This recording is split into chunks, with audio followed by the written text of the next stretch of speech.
ఈశ్వరుడు కాలరూపంలో ఉండి గత జన్మలలో నేను చేసిన పాపపుణ్యాలు లెక్కలో పెట్టుకుని ఈ జన్మలో పాపానికి దుఃఖం ఇస్తాడు, పుణ్యానికి సుఖాన్ని ఇస్తాడు. లెక్క చెప్పి ఇవ్వవలసిన అవసరం ఆయనకి లేదు.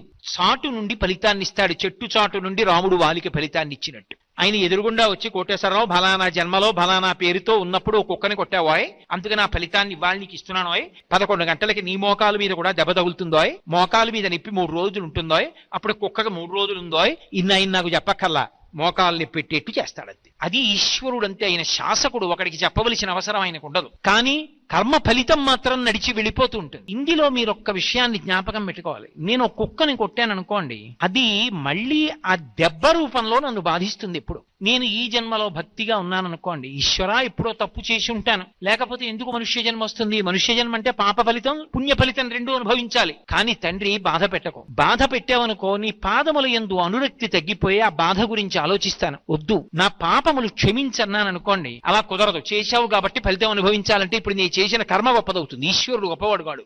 ఈశ్వరుడు ఏం చేస్తాడంటే భక్తితో జీవనం చేస్తున్న వాడి యొక్క కర్మ ఫలితాన్ని తగ్గిస్తాడు. అందుకే నమశివాభ్యాం అశుభాపహాభ్యాం అని ఆపదామపహర్తారం దాతారం సర్వసంపదాం ఈ శ్లోకాలు ఎందుకు వచ్చాయి? ఇప్పుడు నేను భక్తితో ఉన్నాను, గత జన్మలలో చేసిన పాపానికి ఫలితం ఇవ్వవలసిన సమయం ఆసన్నమైంది. నేను గుండెలు బాదుకుని ఏడవవలసినటువంటి పరిస్థితిని ఈశ్వరుడు కల్పించాడు. వీడిప్పుడు మారాడు, నన్ను నమ్మాడు, నీ చెప్పినట్టు బ్రతుకుతున్నాడు. కాబట్టి వీడి కష్టాన్ని తగ్గిస్తానని పాము కరవవలసిన వాణ్ణి చీమతో కరిపించి విడిచాడు. అది ఆయన శక్తి, ఆయన ఈశ్వరుడు. అటువంటి మనుష్య శరీరానికి పరమేశ్వరుడు కొన్ని విశేషములను ఇచ్చాడు. ఒకటి, మిగిలినటువంటి ఏ ప్రాణిలో ఉన్న గొప్ప గొప్ప విశేషాలైనా సరే మనుష్యుడు తనదిగా వాడుకోగలడు. మిగిలిన ప్రాణులు అలా వాడుకోలేవు. ఉదాహరణకి ఏనుగు ఉందనుకోండి, దానికి దంతాలు ఉంటాయి. దంతాలు ఉన్నప్పటికీ కూడా ఏనుగు యొక్క దంతాలని పీకి దాన్ని తీసుకొచ్చి అలంకరణకి వాడుకోగలిగినటువంటి వాడు మనుష్యుడు. ఒక గాడిద బరువు మొయ్యగలదు. ఆ గాడిద మీద బరువులు వేసి దాని చేత మోయించి బరువులు మోయగలిగినటువంటి గాడిద యొక్క విభూతిని తనకి అనుకూలంగా ఉపయోగించుకోగలిగినటువంటి సమర్థత కలిగినటువంటి వాడు నరుడు. వేగంగా వెళ్ళగలిగినటువంటి గుర్రాన్ని తనకి ప్రయాణ సాధనంగా చేసుకుని ఆ గుర్రం మీద ఎక్కి తనకి కావలసినటువంటి లక్ష్యాన్ని చేరుకోవడంలో గుర్రానికి ఉన్నటువంటి వేగంగా వెళ్ళగలిగినటువంటి విభూతిని తాను వాడుకోగలిగినటువంటి సమర్థుడు నరుడు. అందుకే నరునికి ఉన్న విశేషమేమి అంటే మిగిలినటువంటి ఏ ప్రాణికి లేని విధంగా నరుడు తాను మిగిలినటువంటి ప్రాణులలో ఉన్నటువంటి ఉత్కృష్టమైన విభూతిని తనకి అనుకూలంగా మలుచుకుని వాడుకోగలడు. మిగిలిన ప్రాణులకు అది సాధ్యం కాదు. ఒక పక్షి ఉందనుకోండి, అది ఆకాశంలో ఎగరగలదు, కానీ భూమి మీద అంత వేగంగా వెళ్ళదు. కానీ మనుష్యుడు భూమి మీద వేగంగా వెళ్ళడానికి కావలసినటువంటి ఇతర జంతువులలోని విభూతిని తనకి ప్రయాణ సాధనంగా వాడుకుని వెడతాడు. పక్షిలా ఆకాశంలో ఒక విమానంలో వెళ్ళగలడు. చేప నీటిలో ఈది వెడితే తాను సముద్రంలో ఒక నావని ఆధారం చేసుకుని ప్రయాణం చేసి ఆ నదినో సముద్రాన్నో తరించి వెళ్ళగలడు. మిగిలిన ప్రాణులలో ఉన్నటువంటి ఉత్కృష్టమైనటువంటి అన్ని విభూతులను తనదిగా వాడుకోగలిగినటువంటి శక్తి ఒక్క నరుడికే ఉంది. 2, నరుడికి స్వరపేటిక ఇచ్చాడు పరమేశ్వరుడు.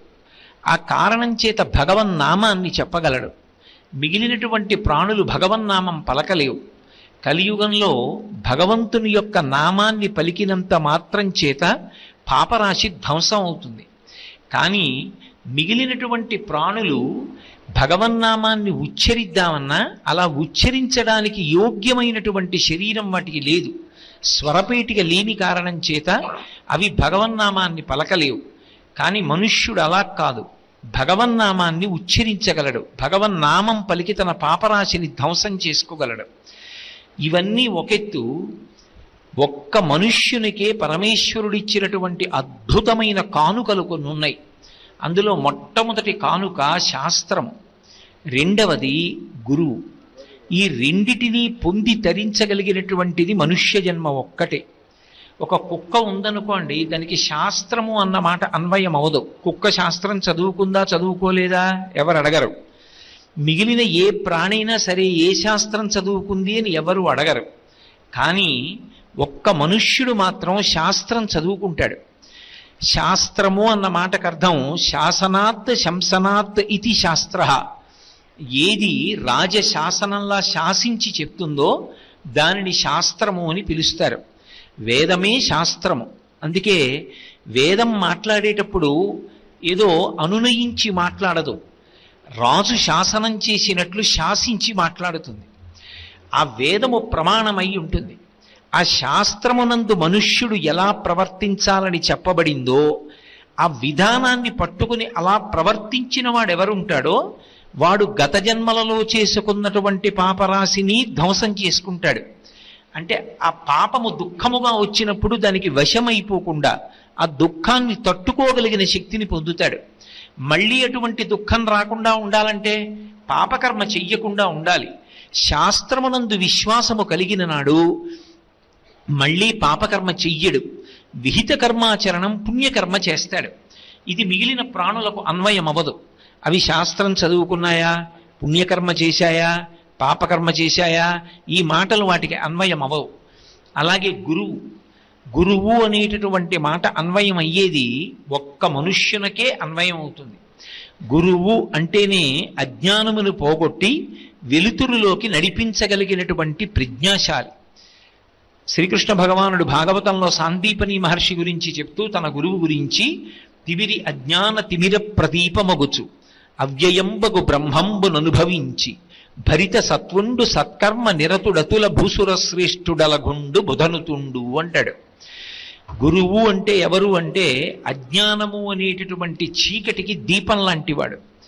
చీకటి ఉన్నప్పుడు మీరు ఏ ఇతర వస్తువుని తీసుకొచ్చి అక్కడ పెట్టినా చీకటి పోదు. అదే ఒక దీపాన్ని తీసుకొచ్చి అక్కడ పెట్టారనుకోండి, అంత చీకటి పోతుంది. కోట్ల జన్మలుగా వస్తున్నటువంటి అజ్ఞానం అనేటటువంటి చీకటిని పోగొట్టగలిగినటువంటి సమర్థుడు గురువు. అటువంటి గురువు అజ్ఞాన తిమిర ప్రదీపమగుచు అవ్యయంబగు బ్రహ్మంబుననుభవించి, ఆ బ్రహ్మమును అనుభవించి ఉన్న కారణం చేత ఎప్పుడూ ఆనంద పారవస్యంలో ఉంటాడు. బాహ్యంలో కష్టం ఉందా, సుఖం ఉందా, దానితో ఆయనకేం సంబంధం ఉండదు. పటికి బెల్లం తినేసినవాడు ఆ పటికి బెల్లం యొక్క తీపి నోటికి పట్టినట్టుగా నిరంతరము అంతటా బ్రహ్మాన్ని చూస్తూ ఆ బ్రహ్మమును అనుభవించిన కారణం చేత బాహ్యంలో ఉండేటటువంటి కష్టములతో కానీ శరీర సంబంధమైన కష్టంతో కానీ తాదాత్మ్యత పొందడు. ఇది జ్ఞాని యొక్క లక్షణం, గురువు యొక్క లక్షణం.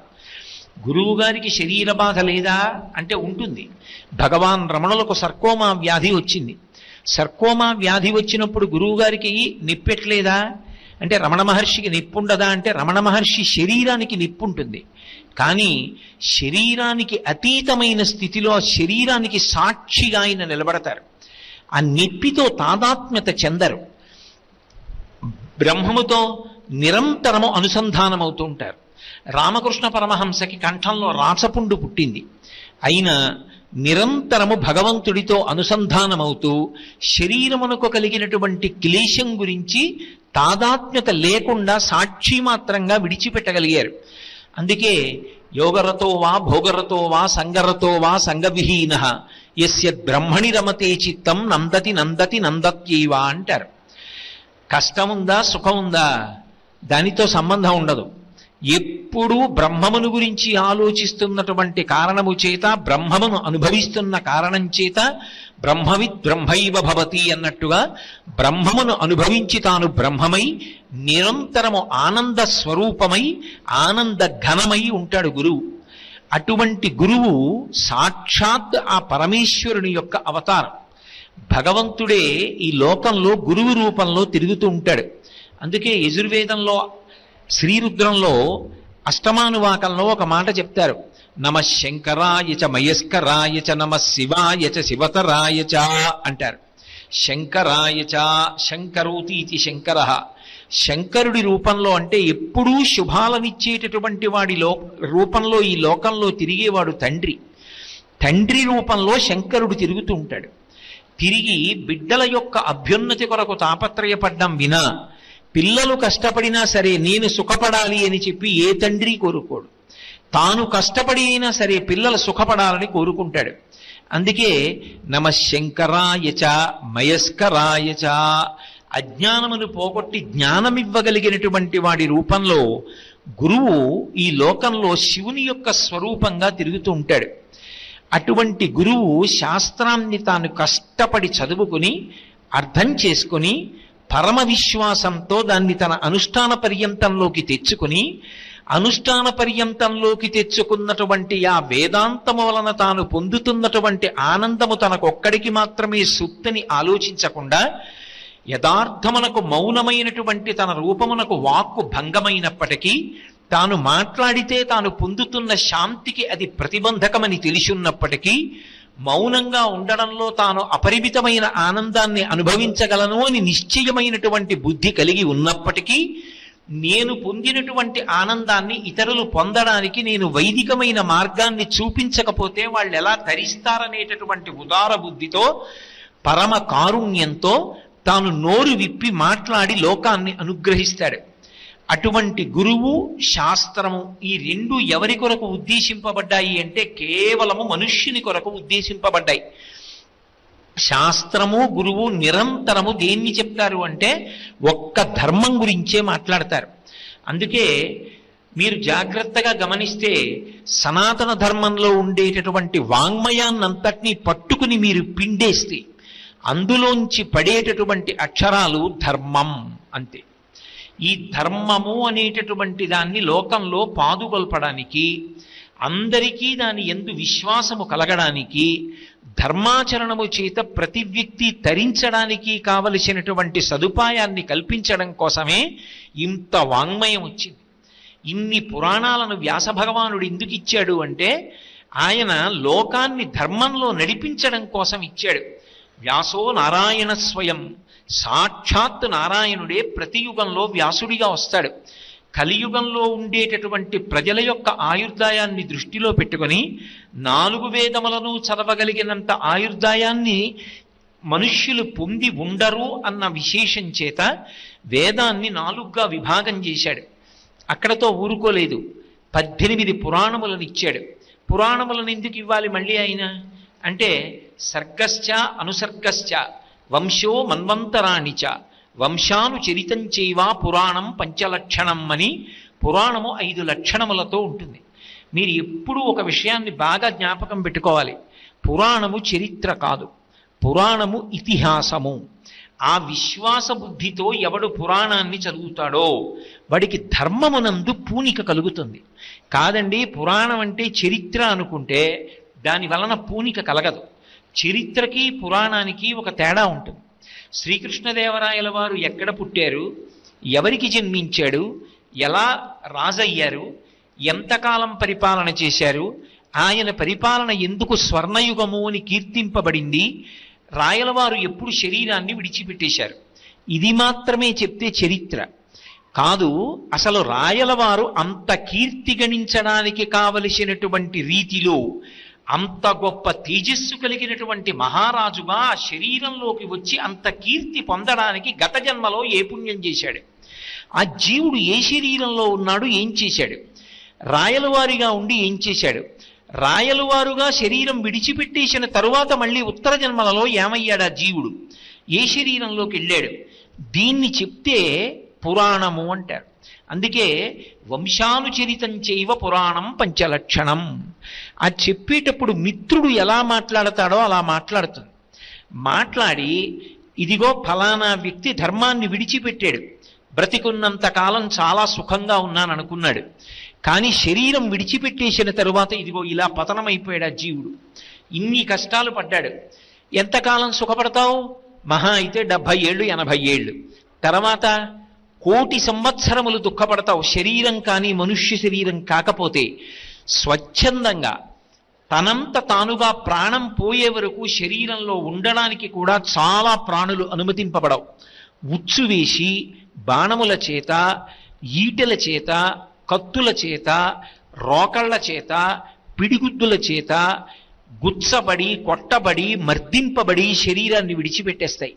మనుష్యుడు ఎంత క్లేశం అనుభవిస్తుండనివ్వండి, ఆఖరి ఊపిరి అయిపోయే వరకు ఆయన శరీరానికి అంతిమ సంస్కారం చెయ్యరు.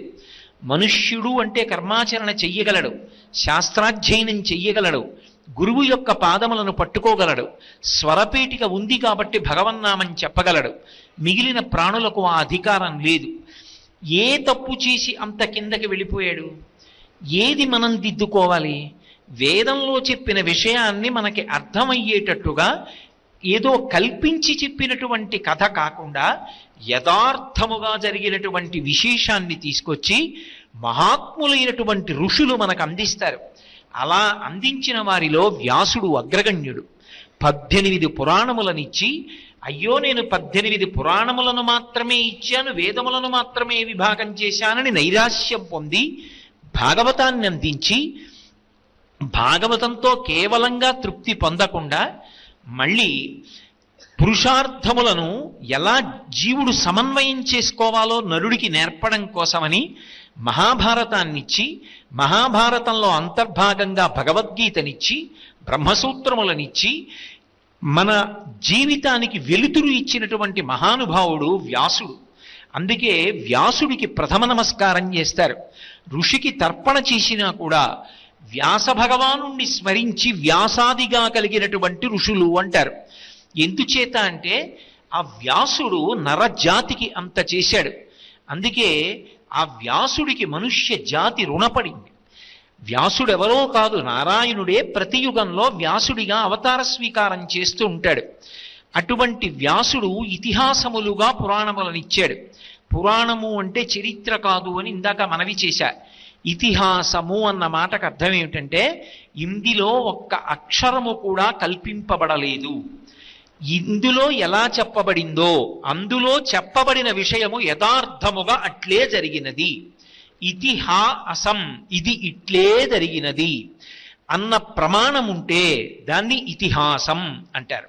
అందుకే రామాయణము ఇతిహాసము. రామాయణ రచన చేసిన వాల్మీకి రామాయణమునందు పాత్ర కాడు. నేను ఎప్పుడైనా రామాయణంలో రాముడు పాత్ర అన్నాను అనుకోండి, రామాయణము కల్పింపబడిన కథ అని అర్థం. రామాయణంలో పాత్రలుండవు, వ్యక్తులుంటారు. అంటే యథార్థముగా జరిగిన కథ. మహాభారతంలో పాత్రలుండవు, మహాభారతంలో వ్యక్తులుంటారు. కల్పింపబడినదైతే పాత్రలు అనాలి, ఇతిహాసమైతే వ్యక్తులనే అనాలి. అందుకే రచన చేసిన వ్యాసుడు మహాభారతంలో అంతర్భాగం, రామాయణ రచన చేసిన వాల్మీకి రామాయణంలో అంతర్భాగం, భాగవతాన్ని ఆంధ్రీకరించినటువంటి పోతన గారు భాగవతాన్ని ఆంధ్రీకరిస్తున్నప్పుడు ఆయన పొందినటువంటి అనుభవాలకి సాక్షి, ఆయన అందులో ఒక వ్యక్తి. కాబట్టి అవి కల్పింపబడి ఇచ్చినటువంటివి కావు. కేవలముగా మనుష్య జాతిని ఉద్ధరించడానికి ఋషులు దార్శనికులై వేదమునందు చెప్పబడినటువంటి విషయాన్ని మనకి అందించారు. దాన్ని పరంపరాగతంగా అందిస్తూ వస్తూ వెడుతున్న వాళ్ళెవరో అటువంటి మహాత్ములు గురువుల యొక్క కోవలోకి చేరుతారు. అటువంటి గురువు కానీ శాస్త్రము కానీ ఎవరి కొరకు వచ్చాయి అంటే కేవలము మనుష్యుడి కొరకు వచ్చాయి. ఎందుకని మీరు బాగా అర్థం చేసుకునే ప్రయత్నం చెయ్యండి. ఎన్ని చెప్పినా ఎందుచేత అంటే మనకి ప్రమాణములు అంటారు. ప్రమాణములు అంటే నేను ఎలా బ్రతకాలి అన్నది చెప్పగలిగినటువంటివి. అలా చెప్పగలిగినటువంటివి 5 ఉన్నాయి లోకంలో, 6వది లేదు. ఏవి 5 అంటే మొదటిది శృతి. శృతి అంటే వేదం. 2వది స్మృతి. 3వది పురాణము. 4వది శిష్టాచారము. 5వది అంతరాత్మ. మొట్టమొదటిది వేదం. వేదము ప్రమాణము. వేదం ఏం చెప్పిందో దాన్ని శాస్త్రవాక్కుగా స్వీకరించి మనం అనుష్ఠానంలోకి తెచ్చుకుంటాం. 2వది స్మృతి. వేదాల్లో చెప్పబడినటువంటి విషయాన్ని కొంతమంది ఋషులు తీసి సంకలనం చేస్తారు. కొన్ని విషయాలు తీసి తేలికగా చదువుకోవడానికి వీలుగా వేదమంతా చదువుకోలేని వాళ్ళ కోసమని సిద్ధం చేశారు. ఎవరు తయారు చేశారో వారి పేరు మీదుగా స్మృతి వస్తుంది. గౌతమ స్మృతి, యాజ్ఞవల్క్య స్మృతి, అలాగే అత్రి స్మృతి, పరాశర స్మృతి, ఇలా ఆ మహర్షి పేరు మీద స్మృతి ఉంటుంది. శృతేరివార్థం స్మృతిరన్వగచ్చత్ అంటాడు కాళిదాసు. ఆవు వెంట దూడ ఎలా వెడుతుందో వేదంలో చెప్పబడినటువంటి విషయం వెనకాతల స్మృతి అలా వెడుతుంది. అందుకే శృతి మొదటి ప్రమాణం. శృతి తర్వాత 2వ ప్రమాణం స్మృతి. స్మృతి తర్వాత మూడవ ప్రమాణం పురాణం. ఎందుకంటే వేదంలో స్మృతిలో చెప్పినది ఏదో దాన్నే పురాణంలో భూతద్దంలో చూపించి చెప్తారు. యథార్థముగా జరిగిన విషయాన్ని వర్ణించి చూపిస్తారు కాబట్టి మనసులో నాటుకుంటుంది. నాలుగవది శిష్టాచారం, అంటే పెద్దలైన వాడు ఎలా ప్రవర్తిస్తారో అదే ప్రమాణం. ఐదవది అంతరాత్మ, లోపల నుంచి అంతరాత్మ ఎప్పుడూ మాట్లాడుతుంటుంది. ఆ అంతరాత్మ ప్రబోధం ఒక ప్రమాణం. ఇందులో 5 ప్రమాణములను పాటించడం అన్న మాట ఉండదు. అందరూ పాటించవలసినటువంటి ప్రమాణం వేదం. ఎందుకని అంటే వేదము ఈశ్వరుడి యొక్క వాక్కు. నాకు నా వాక్కుకి తేడా ఉండదు. కారణం, నా వాక్ అంటే నా ఊపిరి. నేను ఊపిరి తీస్తే కదా మాట్లాడగలను. ఊపిరి తీయనప్పుడు ఎక్కడ మాట్లాడతాను? మాట్లాడలేను. ఊపిరి తీసి ఊపిరిని వాక్కుగా వ్యయం చేస్తాను. వేదము ఈశ్వర ప్రోక్తము, ఈశ్వరుడి చేత చెప్పబడింది, అపౌరుషేయము, అది ఎవరి చేత రచింపబడలేదు. ఈశ్వరుడు ఎంతటి సనాతనుడో వేదము కూడా అంతే సనాతనము. కాబట్టి ఇప్పుడు వేదము మొదటి ప్రమాణము. అంటే ఈశ్వరుని యొక్క ఊపిరి కనుక, ఈశ్వరుడికి ఈశ్వరుడి ఊపిరికి అభేదం కనుక ఈశ్వరుడు ఒకటి వేదం ఒకటి కాదు, రెండు ఒకటే. వేదమునందు ఏం చెప్పబడిందో అది ప్రమాణం. ఏది ప్రమాణం అండి అంటే నా బుద్ధికి తోచి నేను చెప్తే ప్రమాణం అవదు. వేదం ఇలా చెప్పిందండి అంటే ప్రమాణం అవుతుంది. ఒకవేళ వేదం అక్కడ చదువుకున్న వాళ్ళు ఎవ్వరూ లేకపోతే అప్పుడు స్మృతి తెలుసున్న వాళ్ళు చెప్తే ప్రమాణం. మూడవది శృతి స్మృతి కూడా లేకపోతే, ఆ రెండూ కూడా తెలుసున్న వాళ్ళు లేకపోతే పురాణము ప్రమాణము. అప్పుడు పురాణం చదువుకుని పురాణంలో ఏం చెప్పబడిందో దాన్ని ప్రమాణంగా తీసుకుంటారు. నాలుగవది శిష్టాచారం. వేదం చదువుకున్న వాళ్ళు లేక, స్మృతి చదువుకున్న వాళ్ళు లేక, పురాణం చదువుకున్న వాళ్ళు లేకపోతే పెద్దలైన వారు, మంచి నడవడి కలిగినటువంటి వారు ఎలా ప్రవర్తిస్తారో అలా మనం ప్రవర్తించాలి. శిష్టాచారం ప్రమాణం.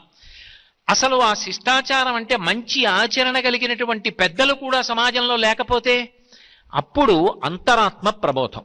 అంతేకాని శృతి ఉండగా, స్మృతి ఉండగా, పురాణం ఉండగా, శిష్టాచారం ఉండగా ఐదవదైనటువంటి అంతరాత్మ ప్రమాణం అవుతుందా అంటే అప్పుడు శాస్త్రీయముగా మాట్లాడాలి అంటే అంతరాత్మ ప్రమాణము అని చెప్పడం సాధ్యం కాదు.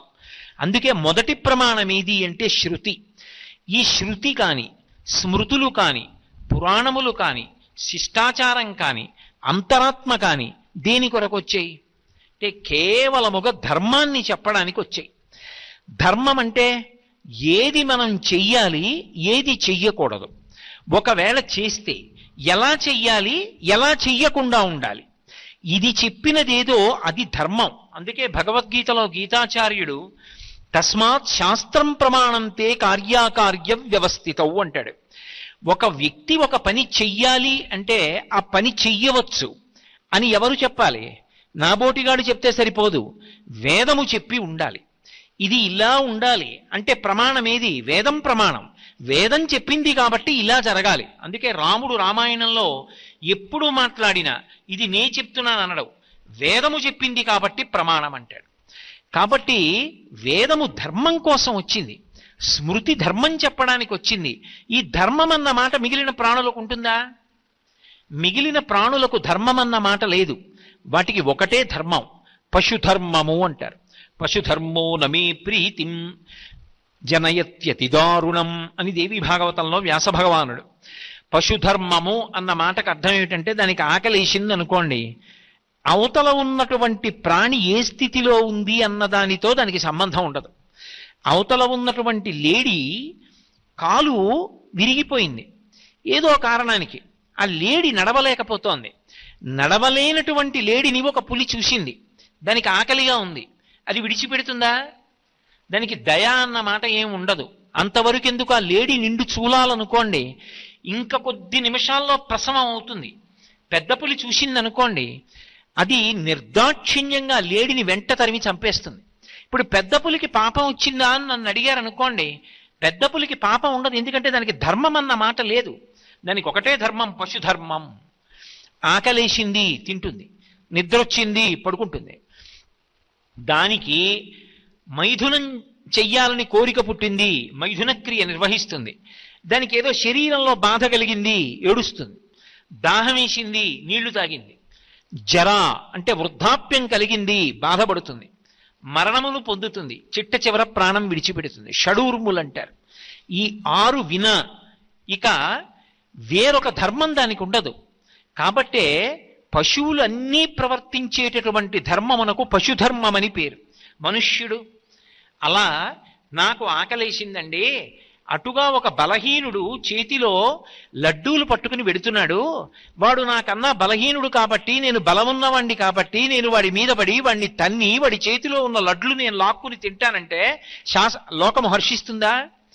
ఎరా నువ్వు మనుష్యుడు కావా, ఏమైనా నడబడి అని అడుగుతారా, అడగరా? అలా మనిషి బ్రతకడానికి వీల్లేదు. ధర్మమును ఆశ్రయించి బ్రతకాలి. ధర్మము అన్న మాట చాలా జాగ్రత్తగా అర్థం చేసుకోవాలి. అసలు ధర్మము అన్న మాట జాగ్రత్తగా అర్థం కాకపోతే మనుష్య జీవితంలో పాటించవలసినటువంటి ప్రధానమైన విషయంలో ఎక్కడో అవగాహన లోపం ఏర్పడుతుంది. ధర్మము అన్న మాటని అమరకోశం వ్యాఖ్యానం చేసింది. ధ్రియతేవా జనైరితి ధర్మం. ఏది జనులు పట్టుకుంటారో దానికి ధర్మం అని పేరు. పట్టుకోవడం అంటే అనుష్ఠించుట అని అర్థం, కర్మ ఆచరించుట. నేను ఇందాక చెప్పే కదా, ఒక పని చెయ్యాలి. ఒక పని చెయ్యాలి అంటే ఎలా చెయ్యాలని శాస్త్రం చెప్పిందో అలా చెయ్యాలి. నేనిప్పుడు ప్రవచనం చేయడానికి వచ్చాను. ప్రవచనం చేసినప్పుడు నేను 2 గంటలు మాట్లాడితే 2 గంటలలో నా బుద్ధికి తోచిన మాట నేను మాట్లాడకూడదు. నేను ఏది మాట్లాడాలి అంటే శాస్త్రము ఏం మాట్లాడిందో దాని గురించి మాట్లాడాలి తప్ప, నా బుద్ధికి తోచింది కాబట్టి నేను ఇలా చెప్తానండి అని చెప్పకూడదు. శాస్త్రము యొక్క కోణంలో దాన్ని ఎలా చెప్పాలో అలాగే చెప్పాలంతే. కాబట్టి ఎక్కడ కూర్చున్నావో దాన్ని బట్టి ధర్మం ఉంటుంది. దాన్ని ఆచరిస్తేనే ధర్మం. ఆచరించడానికి ముందు తెలిసి ఉండాలా వద్దా?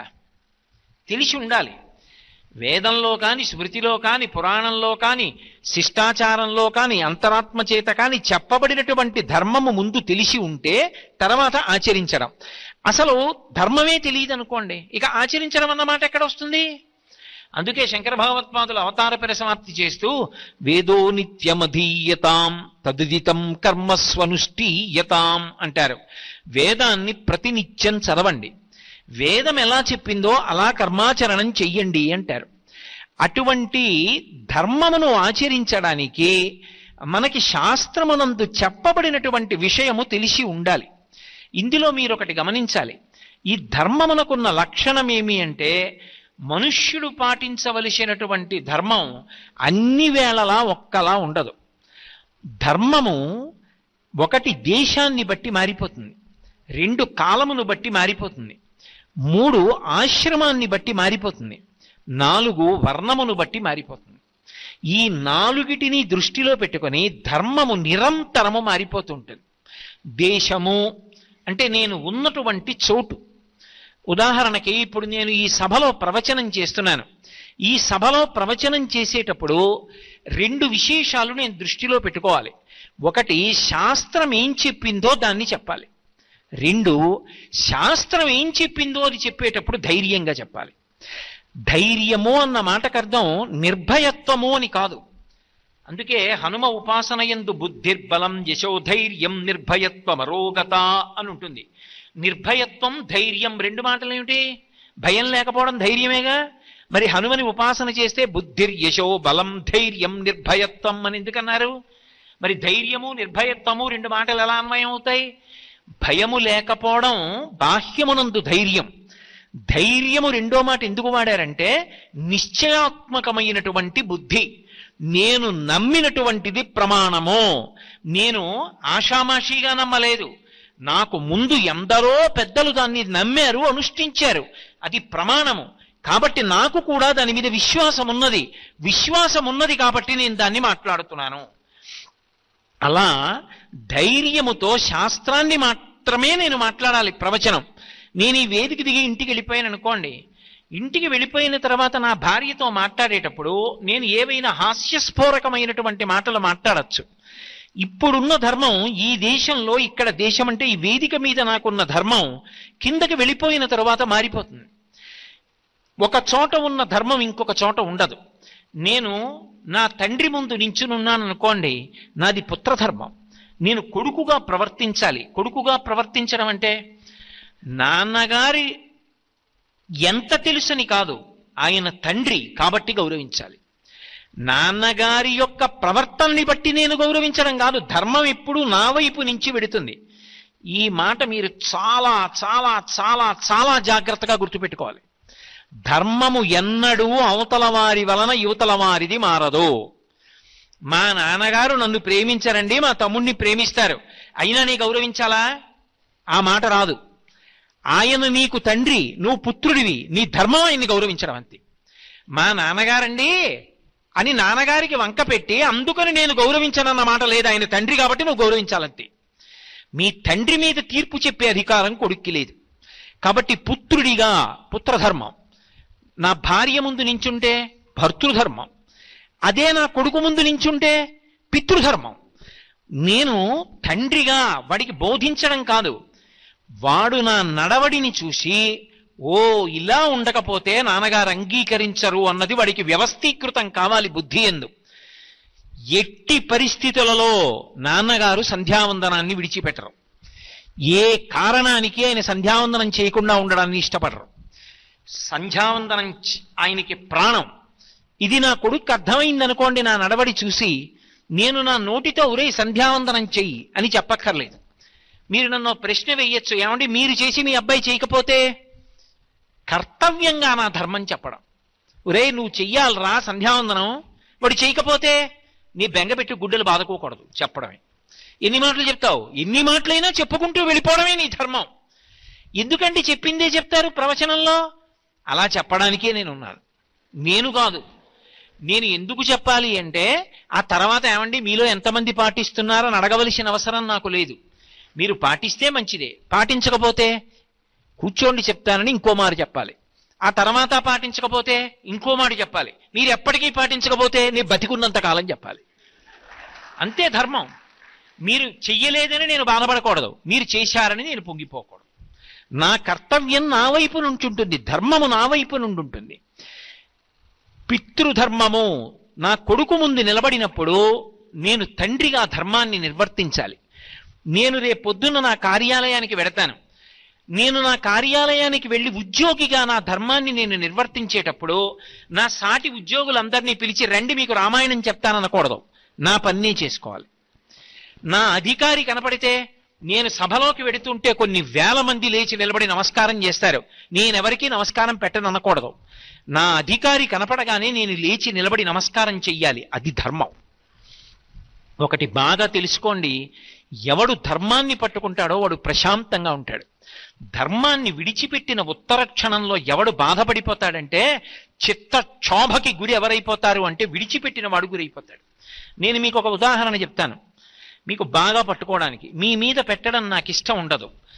పరమేశ్వర స్వరూపమైన సభకి నమస్కారం అన్న తర్వాత ఏదైనా ఉంటే నా మీద పెట్టుకు మాట్లాడతాను. అందుకే నాకు ఒక అధికారి ఉన్నాడు అనుకోండి, ఆయన్ని చూడగానే నేను లేచి నిలబడి అయ్యా నమస్కారం అండి అనడానికి నాకు నేను పొందిన గౌరవం అడ్డొచ్చింది అనుకోండి. నేను బెంగళూరు వెడితే అంతమంది నాకు నమస్కారాలు చేశారు, నేను ఈయనకి నమస్కారం చేయడం ఏమిటి అని నేను చెయ్యలేదనుకోండి, ఆయన నమస్కారం చేయకపోతే వచ్చిన ఇబ్బంది ఉంది, ఆయన పని ఆయన చేసుకుంటున్నాడు కదా అని సరిపెట్టుకుని ఆయన కూర్చుంటాడు. కానీ ఇలా ఎంతమందికో నమస్కారం చేయకుండా అహంకారం పెంచుకుని నేనేమైపోతాను? పాడైపోనా? ధర్మాన్ని విడిచిపెట్టగానే అశాంతి కలుగుతుంది, ధర్మాన్ని పట్టుకోగానే శాంతి కలుగుతుంది. ఇక్కడ నేను ఉద్యోగిని, నా పై అధికారికి నమస్కారం చేస్తాను. నేను సభలో ప్రవచనం చేయడానికి వెడుతున్నాను, నా శిష్యుల చేత నమస్కరింపబడతాను. నా కొడుకు ముందు నిలబడితే తండ్రిని, వాడికి ఇలా వేలు చూపిస్తాను, జాగ్రత్త నడవడి జాగ్రత్త పెట్టుకో అంటాను. నా తండ్రి దగ్గరికి వెడితే ఇలా చేతులు కట్టుకుని నించుంటాను. ఎక్కడికి వెళ్ళినప్పుడు ఎలా ఉండాలో అలా ఉండగలిగిన వాడు శాంతియుతమైన జీవనాన్ని పొందుతాడు. అలా ఉండలేని వాడు అశాంతి పొందుతాడు, 10 మందికి అశాంతి కల్పిస్తాడు. అక్కర్లేనివి నెత్తి మీద వేసుకుని నా అంతటి వాడు లేడు నేను రక్షకుండని బయలుదేరి నిష్కారణంగా అశాంతి తెచ్చుకుంటాడు, 10 మందిని అశాంతిలోకి నెట్టేస్తాడు. అందుకే ధర్మం అనేటటువంటిది ఎప్పుడూ మన వైపు నుంచి ప్రవహిస్తుంది. మన వైపు నుంచి ఆలోచించాలి తప్ప అవతల వారిని బట్టి మన ధర్మం మారుతుందా అంటే మారదు. మీరు అందుకే చూడండి, పతివ్రత అని స్త్రీ ధర్మంలో ఒక మాట ఉంటుంది. భర్త చాలా గొప్పవాడైతేనే ఆయన భార్య పతివ్రత అవుతుంది అని నేను సిద్ధాంతం చెప్పాను అనుకోండి. సీతమ్మ పతివ్రత, మండోదరి పతివ్రత కాదు. కానీ శాస్త్రాలు ఏమంటున్నాయి? సీతమ్మ పెద్ద పతివ్రత, మండోదరి చిన్న పతివ్రత. అలా ఉండవు, ఒకటే పతివ్రత. ఎవరైనా ఒకలాగే పతివ్రతగా ఉంటారు. అంతేగాని పతివ్రతలలో ఎక్కువ పతివ్రతలు తక్కువ పతివ్రతలు అలా ఏమి ఉండవు అందులో. సీతమ్మ పతివ్రత, మండోదరి పతివ్రత, ఇద్దరూ సమానం. సమానం ఏంటి? నేను ఎప్పుడు పతివ్రత అన్నా అంతే. మరి ఎలా? మండోదరి భర్త రావణాసురుడిగా, సీతమ్మ భర్త రాముడుగా, మరి ఇద్దరూ ఎలా పతివ్రతలయ్యారు అంటే ఆమె భర్త దుర్మార్గుడైనా కూడా ఆమె ఎలా ప్రవర్తించాలో అలాగే ప్రవర్తించి వెళ్ళిపోయింది, మహాపతివ్రత అయిపోయింది. తన ధర్మమునందు వైక్లభ్యం లేదు. సీతమ్మ తాను ఎలా ప్రవర్తించాలో అలాగే ప్రవర్తించి అవతార పరిసమాప్తి చేసింది, పతివ్రత అయింది. నా భర్త రావణాసురుడు నా కర్మని తలకొట్టుకుని ఇంకొకలా ఆలోచించలేదు మండోదరి. నా భర్త ఇంత గొప్పవాడు, మండోదరి భర్త అంత పనికిమాలినవాడు అని సీతమ్మ ఎన్నడూ ఆలోచించలేదు. ఆమె భర్త ఆమెకు దైవం, నా భర్త నాకు దైవం. అందుకే ధర్మము ఎవడు పాటించాలనుకున్నాడో వాడి వైపు నుంచి వెడుతుంది తప్ప అవతలవాడు అలాంటివాడు కాబట్టి నేను ఇలా ఉంటానండి అన్న మాట ఉండదు. అప్పుడు మీరు ఒకటి జ్ఞాపకం పెట్టుకోండి, ఏమండి నన్ను బాధ పెడుతున్నారు కాబట్టి నేను కూడా కోప్పడతాను అన్న మాట వస్తుందా? ఉండదు. ఒకవేళ నిన్ను బాధ పెడితే చూడ్డానికి ఈశ్వరుడు ఉన్నాడు, నువ్వెందుకు ధర్మం తప్పుతావు? ఏ ధర్మాన్ని నువ్వు పాటించాలో ఆ ధర్మాన్నే నువ్వు పట్టుకుని ఉండు. అందుకే ధర్మో రక్షతి రక్షిత.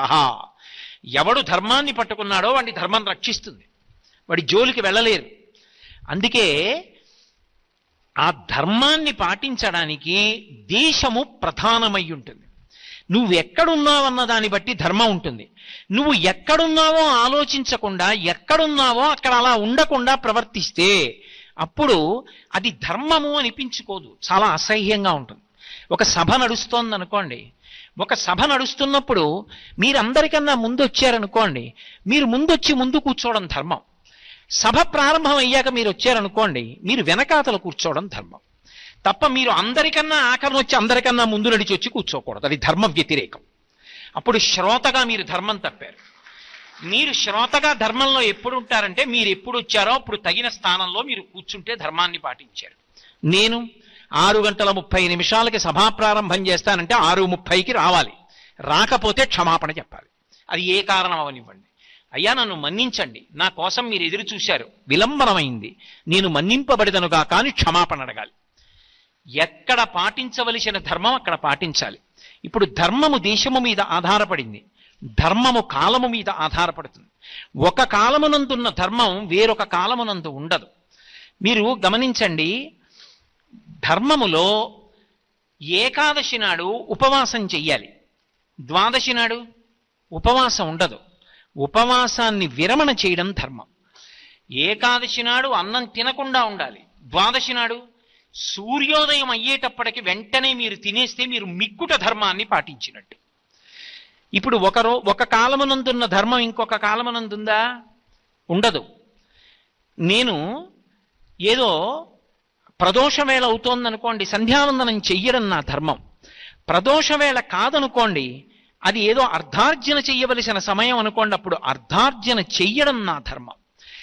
ఎప్పుడు ఎలా ప్రవర్తించాలో కాలమునందు అలా ప్రవర్తించాలి. అందుకే కాలము ధర్మమునకు ప్రమాణమై ఉంటుంది. ఒక కాలమునందు చెయ్యవలసినది వేరొక కాలమునందు చెయ్యకూడదు. మహాత్ములకు కూడా కోపం వస్తుంది అని రామాయణం నిర్ధారణ చేసింది. ఎప్పుడు కోపం వస్తుంది అని అడిగారు. అడిగితే మహాత్ములకు కూడా ఎప్పుడు వస్తుంది అంటే చెయ్యవలసినటువంటి పనిని చెయ్యవలసినటువంటి సమయానికి చెయ్యకపోతే అప్పుడు కోపం వస్తుంది తప్ప చెయ్యవలసిన పనిని చెయ్యవలసిన సమయానికి చేస్తే మహాత్ములు కూడా ఆగ్రహించరు. అందుకే మీరు పని చేశారా చెయ్యలేదా ప్రధానం కాదు, చెయ్యవలసిన సమయానికి చేశారా లేదా అన్నది ప్రధానం. అందుకే ఆ ధర్మాన్ని జీవితంలో పాటించగలిగి ఉండాలి. అది కాలమునందు సంబంధమై ఉంటుంది. ఆ కాలమునందు అలా పాటించగలిగితే అది ధర్మం. ఏ కాలమునందు ఆ కాలమునందు పాటించాలి. మీరు ఒక ప్రసంగం వినడానికి వచ్చారనుకోండి, ప్రసంగం వినడానికి వచ్చిన 2 గంటలు ప్రసంగం వినడానికి ఆ సమయాన్ని కేటాయించుకోవాలి. ముందు వరుసలో కూర్చుని ఎవరికో పెట్టిన ఫ్యాను నాకు తిప్పుకుందామని కింద కూర్చుని పైన కూర్చుని నానా మల్లగొల్లాలు పడిపోయేదానికి ముందు కూర్చోవడం ఎందుకు, ప్రసంగానికి రావడం ఎందుకు? ఎందుకు వచ్చింది ఆ వేషాలు, ఆ నాటకాలన్నీ? అంత భౌతికమైన సుఖం లేకపోతే కూర్చోలేననుకున్న వాడివి నీ ఇంట్లో నువ్వు కూర్చోవాలి. 10 మంది అలా కూర్చున్నారో అలా వినగలిగిన వాడివి అయితే ముందు కూర్చోవాలి, చేత కానప్పుడు ఇంట్లో కూర్చోవాలి కదూ. ధర్మము కాలమునందు పాటించాలి. ఎక్కడ ఎలా ప్రవర్తించాలో అలా చేత కానివాడు రాకూడదు సభలోకి. కాబట్టి ధర్మము దేని మీద ఆధారపడుతుంది అంటే కాలము మీద ఆధారపడుతుంది. దేశము, కాలము, మూడవది ఆశ్రమము మీద ఆధారపడుతుంది. ఆశ్రమము అంటే మనుష్య జీవితంలో 4 ఆశ్రమాలు ఉంటాయి. బ్రహ్మచర్యాశ్రమము, గృహస్థాశ్రమము, వానప్రస్థము, సన్యాసము. సనాతన ధర్మానికి ఉన్నటువంటి గొప్పతనం ఏమిటంటే ఎప్పుడూ కూడా ఏ ఆశ్రమము కూడా ధర్మము చేత కట్టబడకుండా ఉండదు. ఇది చాలా జాగ్రత్తగా మీరు గుర్తుపెట్టుకోవాలి. ఫలానా ఆశ్రమం ధర్మం లేకుండా ఉంటుందండి, వాళ్ళకి ఏ ధర్మము ఉండదు అని మీరు తీర్మానం చెయ్యడం కుదరదు. బ్రహ్మచారి ఉన్నాడనుకోండి, ఆయనకి కొన్ని ధర్మాలు ఉంటాయి. బ్రహ్మచారి ఏ ధర్మం పాటించాలో ఆ ధర్మం పాటించాలి. బ్రహ్మచారి ఏకాదశి నాడు ఉపవాసం చెయ్యక్కర్లేదు. బ్రహ్మచారి జీవితం అంతా శాస్త్రాధ్యయనం కోసం గురువు గారి దగ్గర కూర్చుని గురువు గారి దగ్గర శాస్త్రం చదువుకోవాలి, అందుకు పనికి రావాలి తప్ప బ్రహ్మచర్యంలో ఉండగా ఏకాదశి నాడు ఉపవాసం చేసి శరీరాన్ని నీరస పెట్టుకుంటానండి కుదరదు. ఆ వయసులో నువ్వు తినాలి. ఒక కష్టపడవలసినటువంటి వ్యక్తి ఉన్నాడు, కాయకష్టం చెయ్యవలసిన వ్యక్తి, ఆయన్ని ఉపవాసం చెయ్యమని శాసనం చేయకూడదు, ఆయనకి ఉపవాసం ఉండదు. అందుకే ఆశ్రమాన్ని బట్టి ఉంటుంది. బ్రహ్మచారికి కొన్ని ధర్మాలు. బ్రహ్మచారి దానం పట్టి తీసుకొచ్చి దాచుకోకూడదు. గృహస్థు దానం పట్టి తెచ్చి దాచుకోవచ్చు. ఎందుకని? ఒక్క గృహస్థు మీద 3 ఆశ్రమాలు ఆధారపడ్డాయి. బ్రహ్మచారి భిక్షకొస్తే గృహస్థు దగ్గరికి వస్తాడు, వానప్రస్థు గృహస్థు మీద ఆధారపడతాడు, సన్యాసి గృహస్థు మీద ఆధారపడతాడు భిక్షకి. 3 ఆశ్రమాలు గృహస్థు మీద ఆధారపడ్డాయి. 3 ఆశ్రమాలు గృహస్థు మీద ఆధారపడ్డప్పుడు ఆ గృహస్థు యొక్క ధర్మం మారిపోతుంది. ఆయన దానం పట్టచ్చు, తెచ్చి దాచుకోవచ్చు, భార్యతో కలిసి సహజీవనం చెయ్యొచ్చు, బిడ్డల్ని కనచ్చు, ఆయన సంసారమునందుండి 10 మందికి అన్నం పెట్టచ్చు, పుణ్యాన్ని సంపాదించుకోవచ్చు, భోగం అనుభవించవచ్చు. వానప్రస్థుకి అన్నీ విడిచిపెట్టి అరణ్యంలో ఉండి వైరాగ్యంతో భార్యతో కూర్చుని తపస్సు చేసుకుంటూ గడుపుతూ ఉంటాడు. 4వ వర్ణం పరమాద్భుతమైనటువంటి ఆశ్రమం, 4వ ఆశ్రమం. 4వ ఆశ్రమంలో ఉన్నటువంటి వాళ్ళు అంటే సన్యాసాశ్రమంలో ఉన్నటువంటి వాళ్ళు, అది అసలు సనాతన ధర్మమునకు ఆయువు పట్టు. శంకర భగవత్పాదుల వంటి మహాపురుషులు కూడా ఆ ఆశ్రమంలోనే ఆ ఆశ్రమాన్ని స్వీకరించి ధర్మాన్ని ప్రబోధం చేశారు. ఎంతో వైరాగ్యం పొందిన వారు తప్ప 4వ ఆశ్రమంలోకి ప్రవేశించలేరు. అందుకే ఈ దేశంలో కాషాయం బట్ట కనపడితే చాలా నమస్కారం చేస్తారు. అంత గొప్పది సన్యాసాశ్రమం. సన్యాసి గృహస్థులా బ్రతకకూడదు. గృహస్థు ధర్మం సన్యాసిది కాదు, సన్యాసి ధర్మం గృహస్థుడి కాదు, బ్రహ్మచారి ధర్మం గృహస్థుడి కాదు, గృహస్థు ధర్మం వానప్రస్థుడి కాదు. ఏ ఆశ్రమానికి ఉండవలసినటువంటి ధర్మం ఆ ఆశ్రమానికే ఉంటుంది. 4వది వర్ణాన్ని బట్టి ధర్మం ఉంటుంది. నేను ఒక వర్ణంలో పుట్టాననుకోండి, నేను ఏ వర్ణంలో పుట్టానో ఆ వర్ణంలో నేను ఏది చెయ్యాలో అది నేను చెయ్యాలి, విహిత కర్మ తప్ప నేను విహిత కర్మాచరణం చెయ్యకుండా ఉండకూడదు. నేను శాస్త్ర విచారణ చెయ్యవలసినటువంటి వర్ణంలో పుట్టాననుకోండి, నేను ఎక్కువ సమయాన్ని శాస్త్ర విచారణ చేయడానికి వినియోగించాలి. కాయకష్టం చెయ్యవలసినటువంటి వర్ణంలో పుట్టాడనుకోండి, కాయకష్టం చేసేవాడిని నువ్వు ఏకాదశి నాడు ఉపవాసం చేయి, 3 పూట్ల సంధ్యావందనం చెయ్యి అంటే అన్నం ఎక్కడి నుంచి వస్తుంది మిగిలిన వాళ్ళకి? అందుకే ఆయనకి 3 పూట్ల సంధ్యావందనం చేయవలసిన అవసరం లేదు, ఏకాదశి నాడు ఉపవాసం చేయవలసిన అవసరం లేదు. భక్తితో ఆయన భగవన్నామం చెప్తే చాలు. అందుకే ధర్మము వెసులుబాటు కల్పిస్తుంది, అన్ని వేళలా ఒకలా ఉండదు. మీరు దక్షిణ దేశంలో ఉన్నారనుకోండి, ఇక్కడ ఒక శివాలయంలోకి వెళ్ళి అభిషేకం చేస్తే పైన ఉన్నటువంటి ఉత్తరీయాన్ని తీసి నడుముకు కట్టుకుని మనం అభిషేకాన్ని చేస్తాం. అదే ఉత్తర భారతదేశానికి వెళ్ళారనుకోండి, విపరీతమైనటువంటి చలి వేస్తోందనుకోండి, మంచినీళ్లు కూడా గడ్డ కట్టేస్తాయి, అంత చల్లగా ఉంది. అంత చల్లగా ఉన్నప్పుడు మీరు అక్కడ కూడా పైన ఏ విధమైనటువంటి వస్త్రమో ఉండకూడదు, ఉత్తరీయ నడుము కట్టుకుని అభిషేకం చేయండి అన్నాను అనుకోండి, శరీరం ఏమైపోతుంది? శరీరం లేని నాడు ధర్మం ఎలా నిలబెట్టుకుంటారు? శరీరము ప్రధానం కనుక దేశమును కాలమును దృష్టిలో పెట్టుకుని అక్కడ ఉత్తరీయం కాదు, మీరు ఒక పెద్ద కంబళీ కప్పుకుని గుడిలోకి వెళ్ళినా కూడా అనుమతింపబడుతుంది, శాస్త్రం అడ్డు రాదు. అందుకే ఎప్పుడు ఎక్కడ ఏది పాటించాలి అనేటటువంటిది ధర్మము ఈ నాలుగిటిని ఆధారం చేసుకుని మారిపోతుంటుంది. ఈ మారిపోతున్న దాన్ని శాస్త్ర విహితంగా ఎలా ఆచరించాలో అలా ఆచరించిన వాడెవడో వాడు ధన్యాత్ముడు, వాడు పరమేశ్వరుణ్ణి చేరుకుంటాడు. అందుకే ప్రవర్తించకుండా కర్మ చేయకుండా ఎలా ఉంటామండి? ఎవరైనా కర్మ చెయ్యాలి, కర్మ చెయ్యడం కాదు, శాస్త్రవిహితంగా కర్మ చేసిన వాడెవడో వాడు భగవంతుణ్ణి చేరిపోతాడు.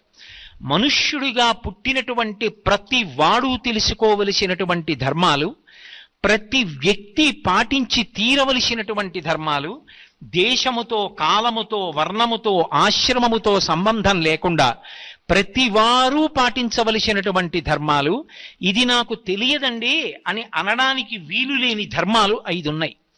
వాటిని సామాన్య ధర్మములు అని పిలుస్తారు. నాకు సామాన్య ధర్మం తెలియదండి అన్న మాట ఎన్నడూ అనకూడదు.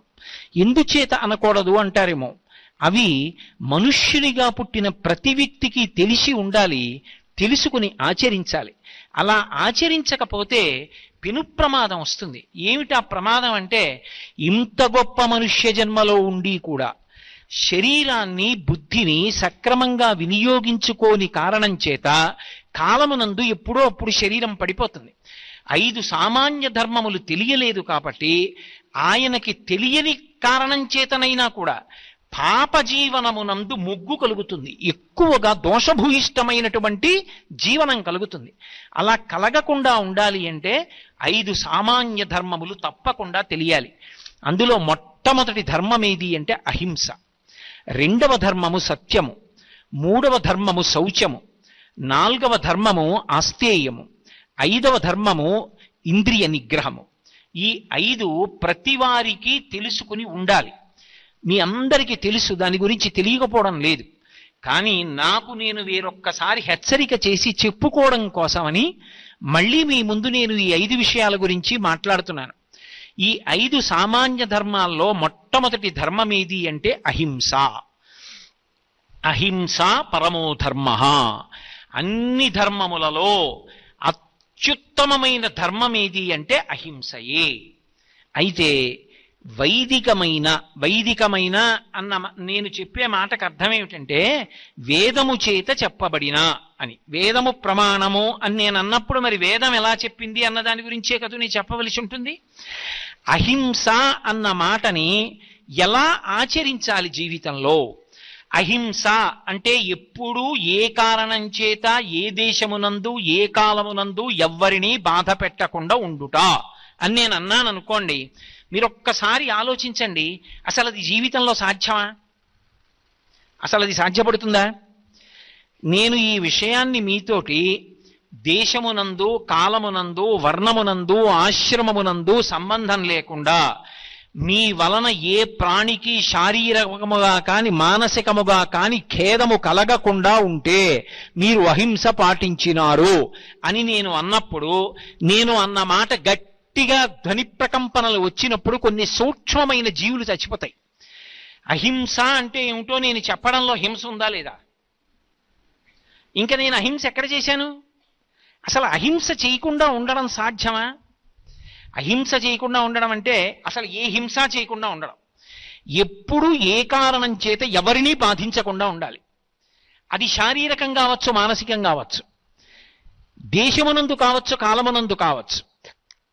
ఏ కారణం చేత మీరు ఎప్పుడూ ఎవరిని బాధించరాదు అని నేను అన్నాను అనుకోండి, అసలు ఆ అహింస సాధ్యం అవుతుందా లోకంలో? సాధ్యము కాదు. అందుకే అహింస అన్న మాటని శాస్త్రం మాట్లాడినప్పుడు అనేక కోణాలలో విచారణ చేసింది. ఆయన హింస చేసినాడు అన్న విషయాన్ని తీర్మానం ఎప్పుడు చెయ్యాలి అంటే ఆయన బుద్ధి యందు ఆ లక్షణం ఉన్నదా, ఆయన హింస చేయడం కోసమే ఆ మాట చెప్పాడా, హింస చేయడం కోసమే అలా బాధ పెట్టాడా? ఇది ఆలోచించాలి. ఇది ఆలోచించినప్పుడు ఆ కోణంలోకి ఆయన చేసిన పని రాలేదనుకోండి, ఆయన ఇతరులను బాధ పెట్టడానికి కానీ హింస చేయడానికి కానీ ఆ పని చేసినవాడు కాడు. ఆయన అహింసయే పాటించినవాడు. నేను మీకు బాగా అర్థం అవ్వాలంటే మినహాయింపులు ఎందుకు వస్తాయో నేను చెప్తాను. సైన్యం ఉంది. సైన్యం దేశ సరిహద్దులలో మోహరించి ఉంటుంది. విదేశాలలో ఉండేటటువంటి సైనికులు సరిహద్దులు దాటి మన దేశంలోకి చొరబడుతున్నారనుకోండి, మా దేశం అహింసకి చెందిన దేశం. మేము శారీరకంగా కానీ మానసికంగా కానీ వాక్కుతో కానీ దేశమునందు కానీ కాలమునందు కానీ ఎవరినీ బాధ పెట్టాం. కాబట్టి మేము ఆయుధాలు ఉత్తినే అలా పట్టుకుంటాం. మేము ఎవరిని ఏమీ చెయ్యం. అహింస నమ్మండి. అలా చెయ్యకండి, తప్పు. మీరు అలా సరిహద్దులు దాటి రాకూడదు అని మీరు ప్రవచనం చేశారనుకోండి, దేశాన్ని కాపాడుకోవడం సాధ్యమా? అప్పుడు సైన్యం తుపాకీ తీసి కాల్పులు జరిపిందనుకోండి, అప్పుడు సైనికులు హింస చేసినారు అని నేను తీర్మానం చెయ్యొచ్చా? అలా తీర్మానం చేయడానికి వీల్లేదు. ఎందుకు లేదు అంటే రెండిటిని దృష్టిలో పెట్టుకుని హింస చేశాడో చెయ్యలేదో చెప్పాలి. ఏ రెండు విషయాలు దృష్టిలో పెట్టుకోవాలి? ఒకటి ఆయన ఉద్దేశ్యము, రెండు ఆయన కర్తవ్యము. ఈ రెండు మీరు చాలా జాగ్రత్తగా అర్థం చేసుకోవాలి. ఆయన ఉద్దేశ్యం ఏమిటి అసలు? ఆయన ఎందుకు కాల్చాడు తుపాకీ? ఆయన ఉన్నది దేశ సంరక్షణ కొరకు. దేశ సరిహద్దు దాటి అవతల సైనికులు వచ్చేస్తుంటే దేశాన్ని కాపాడుకోవడానికి తుపాకీ కాల్చకపోతే ఎలా కుదురుతుంది? తప్ప అవతలవాడెవరో, ఏ కుటుంబానికి చెందినవాడో, ఆయన మరణిస్తే ఆ కుటుంబానికి ఎంత నష్టం వస్తుందో కానీ, ఆయనతో పూర్వవైరం కానీ, ఆయన్ని బాధ పెట్టాలన్న ఉద్దేశ్యం కానీ యువతల సైనికుడికి ఉందా? లేదు. తన దేశాన్ని రక్షించుకోవాలందుకు తుపాకీతో కాల్చాడు. ఇప్పుడు ఆయన యందు హింసా లక్షణము లేదు. అందుకే శాస్త్రం ఆయన హింస చేశాడని వెయ్యదు. రెండు, కర్తవ్యతానిష్ట అంటారు. మీరు ఇది బాగా పట్టుకోవాలి. బాధ్యత వేరు, కర్తవ్యం వేరు. బాధ్యత అన్న మాటని శాస్త్రాలలో ఎక్కడా వాడరు. మీరు అందుకే చూడండి, కౌసల్యా సుప్రజా రామ పూర్వా సంధ్యా ప్రవర్తతే ఉత్తిష్ఠ నరశార్దూల కర్తవ్యం దైవమాన్నికం. కర్తవ్యం అన్న మాటకు అర్థం ఏమిటో తెలుసా? ధర్మం. ఎవరు పట్టుకున్నారు? నేను పట్టుకున్నాను అని గుర్తు. నా కర్తవ్యం నేను చేశానండి అన్న మాటకు అర్థం ఏమిటంటే నా ధర్మం నేను చేశానండి. నేను చెయ్యవలసింది చేశానంటే నా ఆచారం నేను పట్టుకున్నాను. ఆచారము అంటే చెయ్యవలసినది చేయుట. చెయ్యవలసినది చేసినటువంటి వాడికి బెంగ పెట్టుకోవలసిన అవసరం ఉండదు. నా కొడుక్కి మంచి మాటలు చెప్పానా? నా కర్తవ్యం అయిపోయింది. నా కొడుకు నన్ను చూసి నాన్నగారు మీరిలా చేశారు నేనెందుకు చేయకూడదు అనేటట్టుగా నేను ఎప్పుడైనా ప్రవర్తించానా? ప్రవర్తించలేదు. నా కర్తవ్యం అయిపోయింది. కర్తవ్యం నేను ఎలా ఉండాలో అలా ఉన్నానా లేదా? నా కర్తవ్యం అయిపోతుంది. ఇప్పుడు నేను ఉండవలసిన రీతిలో ఉన్నాను, అవతలవాడు అలా లేడు, నేను బెంగ పెట్టుకోకూడదు. ఏది నువ్వు చెప్పాలో అది చెప్పి అక్కడతో విడిచిపెట్టాలంతే. పట్టు కూర్చుంటే కోపానికి వశుడు అయిపోతావు. కర్తవ్యం అయితే వదిలిపెట్టేస్తావు. నువ్వు అప్పుడది చెప్పాలి, చెప్పావంతే. నీకు మనసులో ఏమైనా కక్ష ఉందా? ఏమి లేదు. అది చెప్పాలి, చెప్పి వెంటనే విడిచిపెట్టాలి. దాన్ని పట్టు కూర్చోకూడదు ఇంకా. అది కర్తవ్యం. అందుకే విశ్వామిత్రుడు నిద్ర లేపితే రామాయణంలో ఆ మాట వాడాడు, కర్తవ్యం దైవమాన్నికం. ఇప్పుడు నువ్వెందుకు తేవాలో తెలుసా రామా? నీకు యజ్ఞోపవీతం ఉంది, సంధ్యావందనం చెయ్యాలి, సూర్యోదయం అవుతోంది, నిద్రలే.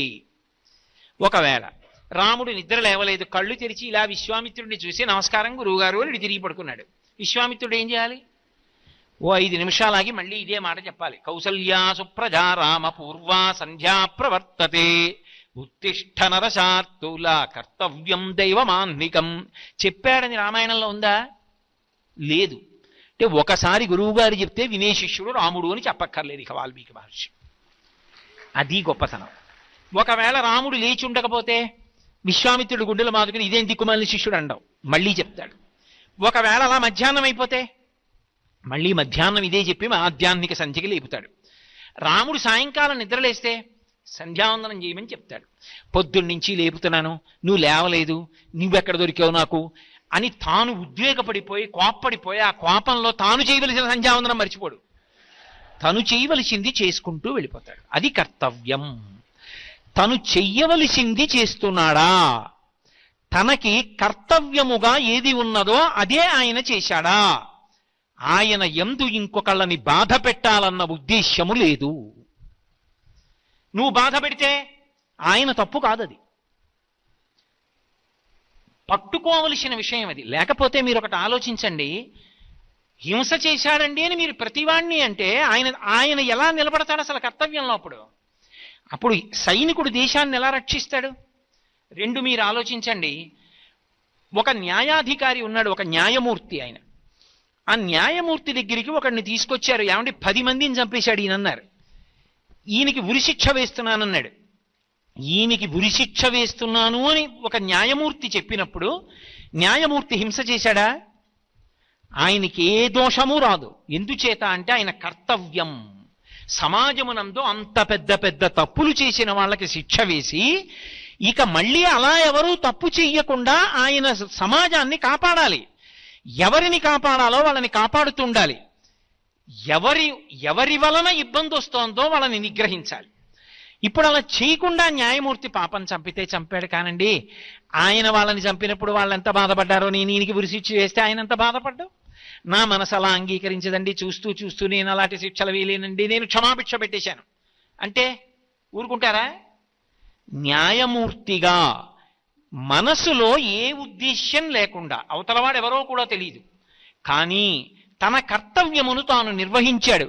ఇప్పుడు ఆయన యందు హింసాదోషం లేదు. 3, అందరికన్నా హింస చేసేవాళ్ళు ఎవరు అంటే ఇంట్లో ఉండేటటువంటి ఇల్లాలు. ఇంట్లో ఉండేటటువంటి ఇల్లాలు చేసినంత హింస లోకంలో ఎవ్వరూ చెయ్యరు. నేను ఈ పక్షపాతంతో ఈ మాట అంటున్నాను అనుకోకండి. నేను ఇందాకనే మీతో చెప్పాను, నేను ఏదైనా ప్రవచనం చేస్తే శాస్త్రం ఒక్కటే మాట్లాడతాను. నేను తెల్లవారి లేచి స్నానం చేసి సంధ్యావందనం చేసుకోవడానికి పోతాను. సంధ్యావందనం చేశాక అనుష్ఠానం చేసుకుంటాను. అనుష్ఠానం చేసుకున్న తర్వాత ఇంటికి ఎవరో వస్తే వాళ్ళతో మాట్లాడి పలహారానికి వస్తాను.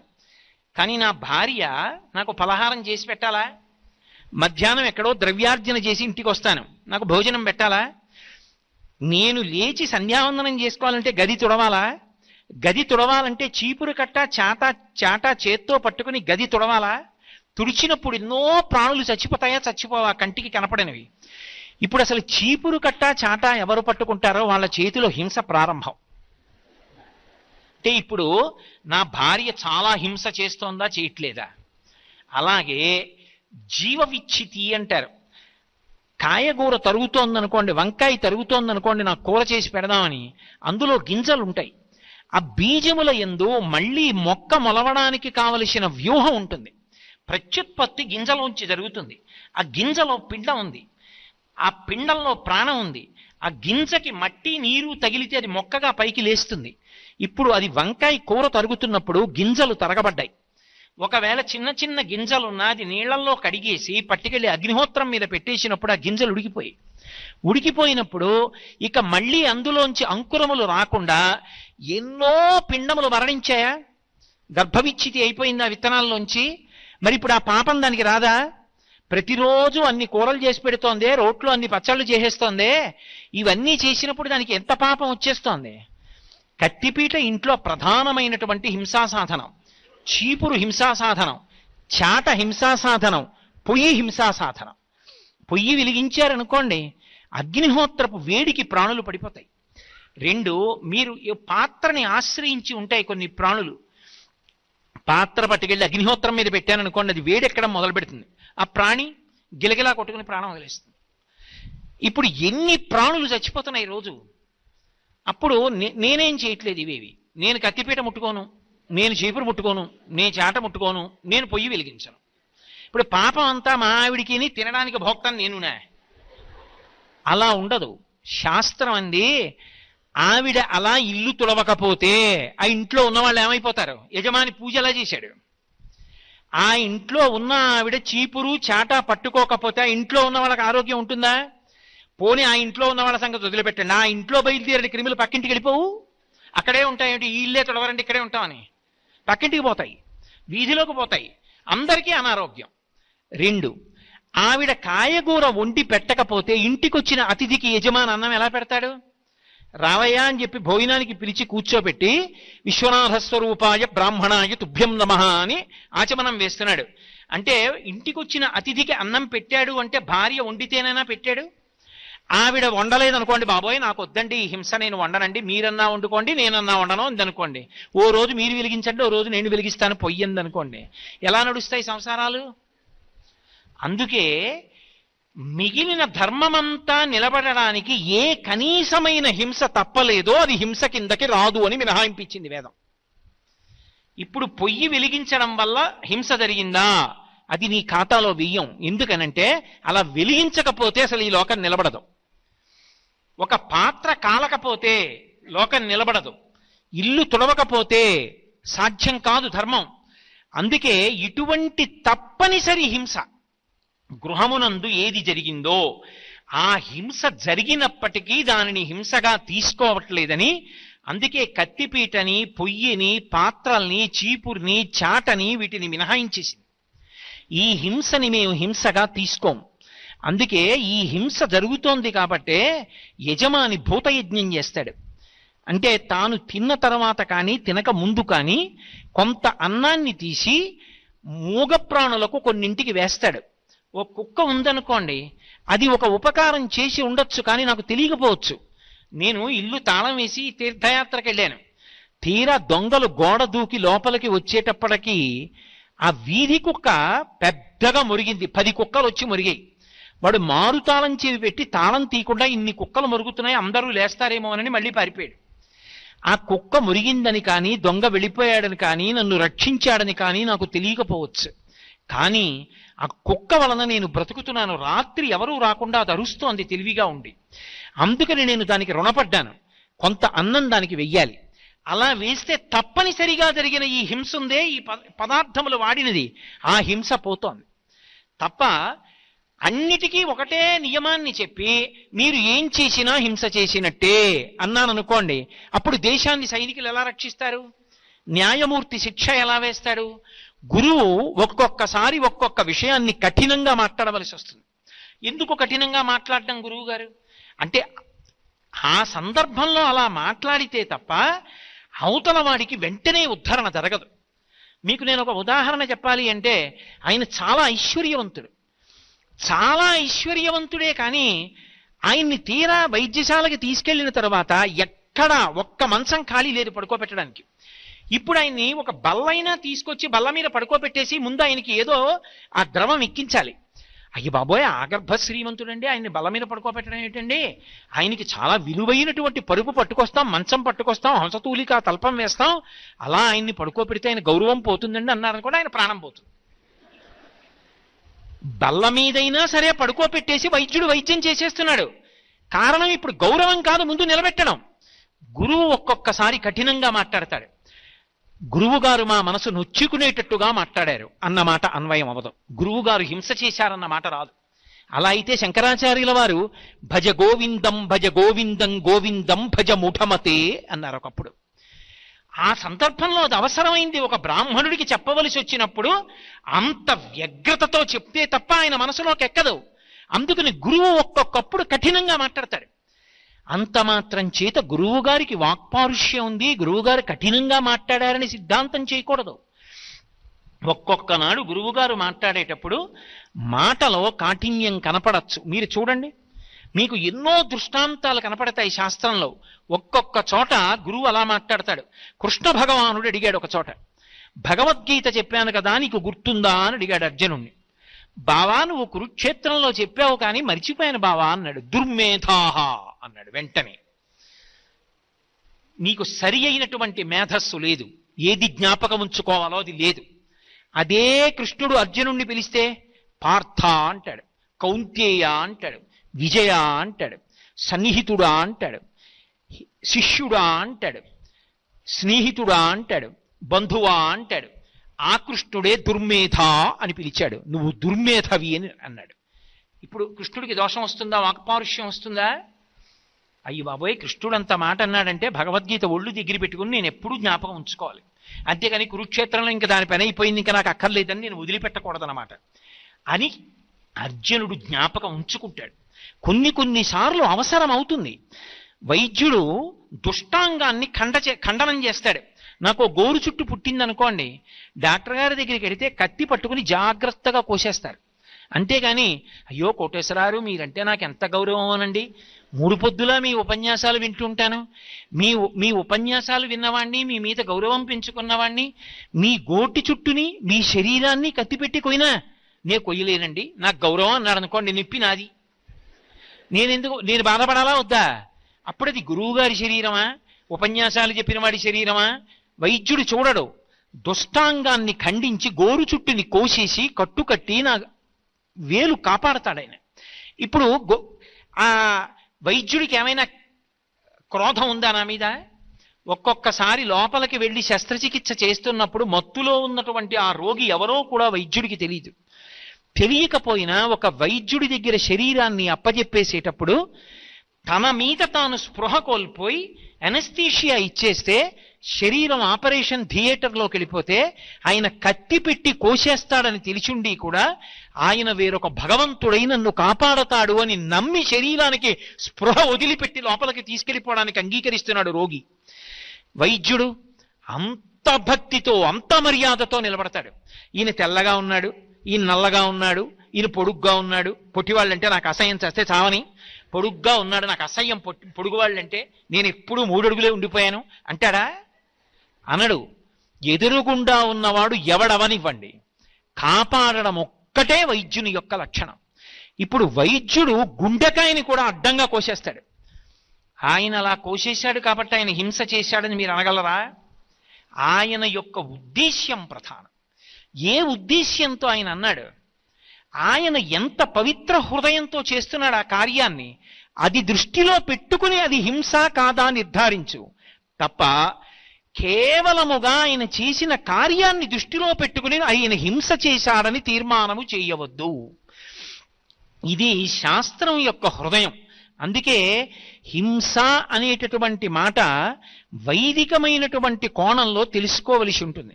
అలా తెలుసుకోలేదనుకోండి, మనుష్య జీవితంలో అయోమయం ఏర్పడుతుంది. ఏమండి నేను హింస చేశానంటారా, నేను హింస చేశానంటారా, నేను హింస చేశానంటారా అనుకుంటూ కూర్చున్నారనుకోండి, అసలు ధర్మము అన్న మాట విడిచిపెట్టేస్తాడు. ఇది జరగలా? ఒకప్పుడు అర్జునుడంతటి వాడు అయోమయానికి గురైపోయాడు. అయ్యయ్యో వీళ్ళందరినీ చంపేస్తే ఎంత ఆలోచన చేసేసాడండి, దానికి అర్థం ఉందా అసలు?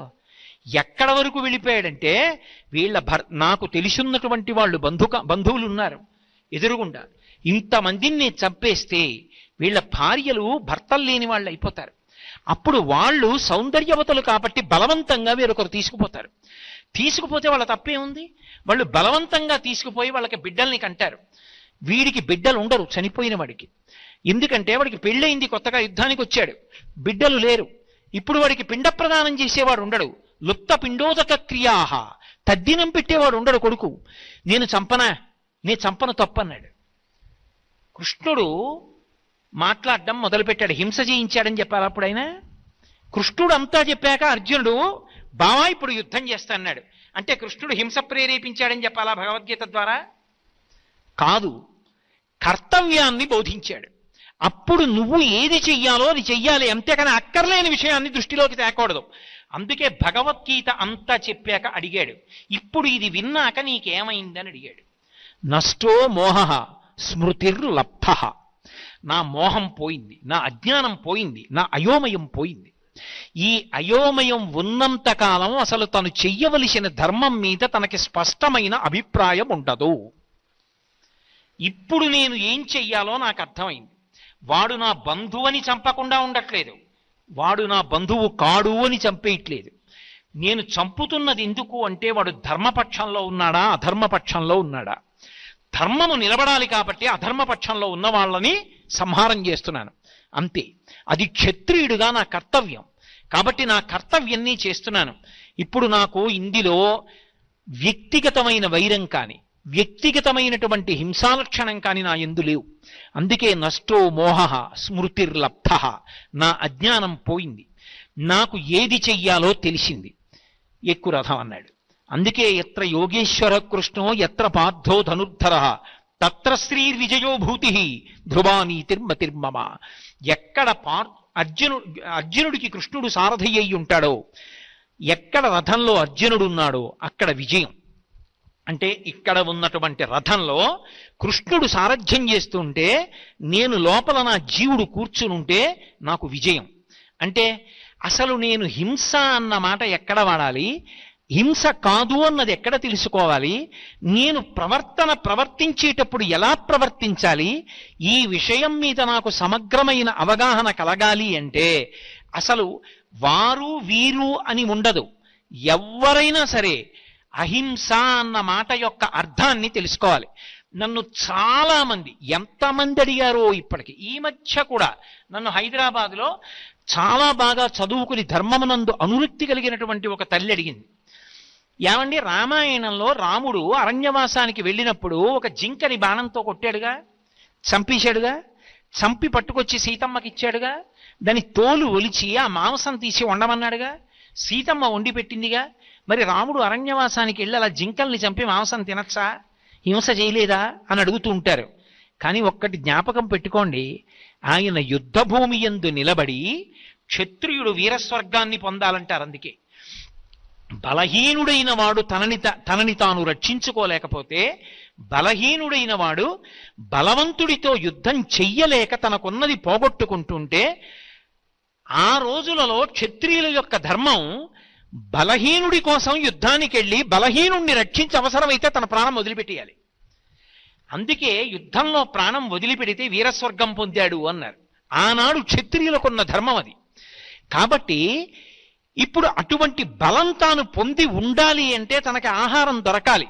పైగా ఆహారం అనేటటువంటిది ఆ రోజులలో ఉన్న ప్రమాణం ప్రకారం తద్దినంలో బ్రాహ్మణులు కూడా తిన్నారు. మీరు రామాయణం చదివితే అగస్త్యుడికి తద్దినంలో మాంసాహారాన్ని వడ్డించారు. ఒక్కొక్క యుగమునందు ఒక్కొక్కటి ధర్మం. నేను మీకు ఇందాకనే మనవి చేసే కాలమును బట్టి ధర్మం ఉంటుంది అని. ఒక కాలమునందున్నది వేరొక కాలమునందు ధర్మం కాదు. త్రేతాయుగంలో తద్దినం పెట్టినప్పుడు బ్రాహ్మణుడు మాంసం తినడం ధర్మం. అందుకే ఇల్వలుడు వాతాపి విషయంలో కోసి వడ్డించాడు. అగస్త్యుడిని పిలిచి నువ్వు భోక్తవి తినమంటే ధర్మం కాబట్టి తిన్నాడు ఆయన. ఆ యుగంలో తద్దినం పెట్టినప్పుడు బ్రాహ్మణుడు వెళ్ళి తినాలి మాంసం. కలియుగంలో అది తీసేశారు. తద్దినంలోనూ పెట్టక్కర్లేదు, నువ్వు తినను అక్కర్లేదు అన్నారు. మరి దానికి ప్రత్యామ్నాయం మినుముతో చేసిన గారె పెడితే చాలు, సరిపోతుంది. ఇప్పుడు యుగంలో ధర్మం మారిందా లేదా? కాలమునందు ధర్మం మారిందా లేదా? మాంసాహారముని తిని బలాన్ని పొందాలి ఒకటి. రెండు, అప్పటికి శరీరాన్ని ముందు నిలబెట్టుకోవాలంటే కనపడిన ఆహారం తీసుకోవాలి. ఆయన మాంసాహారి, క్షత్రియుడు, తినడానికి అర్హుడు. జింక కనపడింది, కొట్టాడు, తెచ్చాడు. ఇప్పుడు ఆయన ఎంత దోషం ఎక్కడుంది? ఆయన హింస చేశాడు అని చెప్పడానికి వీల్లేదు. అందుకే అసలు శాస్త్రీయమైనటువంటి అవగాహన కలగని నాడు సామాన్య ధర్మము అర్థము కాకపోతే జీవితం అయోమయంగా ఉంటుంది. నేను హింస చేశానా, నేను అహింసావ్రతం పాటిస్తున్నానా, ఏమీ చెప్పలేడు. చెప్పలేక బాధపడుతూ ఉంటాడు. తాను అడుగు తీసి అడుగు వేశాడు అనుకోండి, కొన్ని క్రిములు చచ్చిపోతాయి.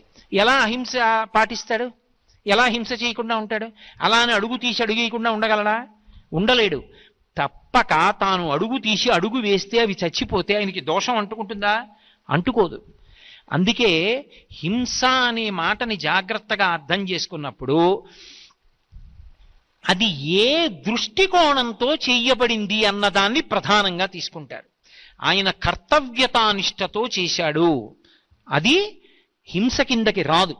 రెండవది, హింస అంటే శరీరాన్ని బాధ పెట్టడం ఒక్కటే హింస కాదు, మనసుని బాధ పెట్టడం కూడా హింసయే. మనసుని ఎలా బాధ పెడతారు అంటే, మనస్సుని బాధ పెట్టడానికి చాలా తేలిక మార్గం ఏది అంటే మాట చేత పెట్టినటువంటి బాధ అంత కష్టంగా ఉంటుంది. అందులో మీరు ఎవరి విషయంలో మాట్లాడుతున్నారు అన్నదాన్ని బట్టి ఆ పాపం విపరీతంగా పెరిగిపోతుంది. నేను మీతో ఒక మాట చెప్పాలి అంటే, సాధారణంగా మనం చేసినటువంటి హింస వల్ల పాపాన్ని మూట కట్టుకుంటాడు. అది ఒక కోణంలో ఉంటుంది. తాను చెయ్యకూడని పని ఒకటి చేశాడు అనుకోండి, ఒక ప్రాణిని బాధ పెట్టాడు. కుక్కలా వెళ్ళిపోతోంది, నా చేతిలో కర్ర ఉంది కదా అని అలా వెళ్ళిపోతున్న కుక్క మీదకి విసిరితే దాని కాలు విరిగింది అనుకోండి, కాలు విరిగిన కుక్క ఎంతకాలం నిష్కారణంగా నేను కొడితే బాధపడిందో అంతకాలము నేను కూడా కాలు విరిగి బాధపడాలి.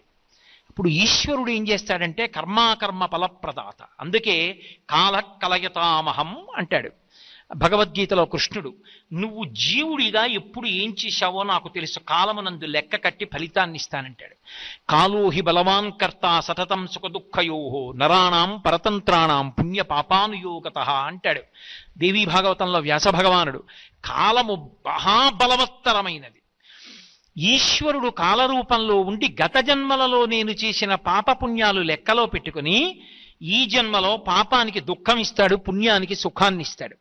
లెక్క చెప్పి ఇవ్వవలసిన అవసరం ఆయనకి లేదు. చాటు నుండి ఫలితాన్ని ఇస్తాడు. చెట్టు చాటు నుండి రాముడు వాలికి ఫలితాన్ని ఇచ్చినట్టు.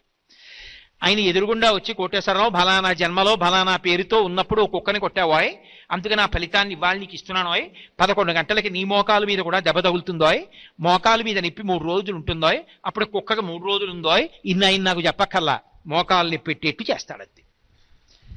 అది ఈశ్వరుడు అంతే. ఆయన శాసకుడు, ఒకడికి చెప్పవలసిన అవసరం ఆయనకు ఉండదు. కానీ కర్మ ఫలితం మాత్రం నడిచి వెళ్ళిపోతూ ఉంటుంది. ఇందులో మీరు ఒక్క విషయాన్ని జ్ఞాపకం పెట్టుకోవాలి. నేను ఒక కుక్కని కొట్టాను అనుకోండి, అది మళ్ళీ ఆ దెబ్బ రూపంలో నన్ను బాధిస్తుంది. ఎప్పుడు నేను ఈ జన్మలో భక్తిగా ఉన్నాను అనుకోండి, ఈశ్వరా ఎప్పుడో తప్పు చేసి ఉంటాను, లేకపోతే ఎందుకు మనుష్య జన్మ వస్తుంది? మనుష్య జన్మ అంటే పాప ఫలితం పుణ్య ఫలితం రెండూ అనుభవించాలి. కానీ తండ్రి బాధ పెట్టకు, బాధ పెట్టావనుకో నీ పాదముల యందు అనురక్తి తగ్గిపోయి ఆ బాధ గురించి ఆలోచిస్తాను. వద్దు, నా పాపములు క్షమించన్నాను అనుకోండి, అలా కుదరదు. చేశావు కాబట్టి ఫలితం అనుభవించాలంటే ఇప్పుడు నీ చేసిన కర్మ గొప్పదవుతుంది. ఈశ్వరుడు గొప్పవాడు కాడు. ఈశ్వరుడు ఏం చేస్తాడంటే భక్తితో జీవనం చేస్తున్న వాడి యొక్క కర్మ ఫలితాన్ని తగ్గిస్తాడు. అందుకే నమశివాభ్యాం అశుభాపహాభ్యాం అని ఆపదామపహర్తారం దాతారం సర్వసంపదాం ఈ శ్లోకాలు ఎందుకు వచ్చాయి? ఇప్పుడు నేను భక్తితో ఉన్నాను, గత జన్మలలో చేసిన పాపానికి ఫలితం ఇవ్వవలసిన సమయం ఆసన్నమైంది. నేను గుండెలు బాదుకుని ఏడవవలసినటువంటి పరిస్థితిని ఈశ్వరుడు కల్పించాడు. వీడిప్పుడు మారాడు, నన్ను నమ్మాడు, నీ చెప్పినట్టు బ్రతుకుతున్నాడు. కాబట్టి వీడి కష్టాన్ని తగ్గిస్తానని పాము కరవవలసిన వాణ్ణి చీమతో కరిపించి విడిచిపెడతాడు. అది ఆయన శక్తి, ఆయన ఈశ్వరుడు. ఆయన అలా ఎందుకు చేశాడని అడగడానికి ఆయన అసలు ఎందుకు అలా చేశాడో మనకి తెలుస్తుందా? చేసిన కర్మ తెలియదుగా. నాకే తెలియనప్పుడు ఇంకొకరికి ఎలా తెలుస్తుంది అడగడానికి? అది ఈశ్వరత్వం అంటే. కాబట్టి ఒక్కొక్క తప్పు పాపాన్ని మాత్రమే ఇస్తుంది.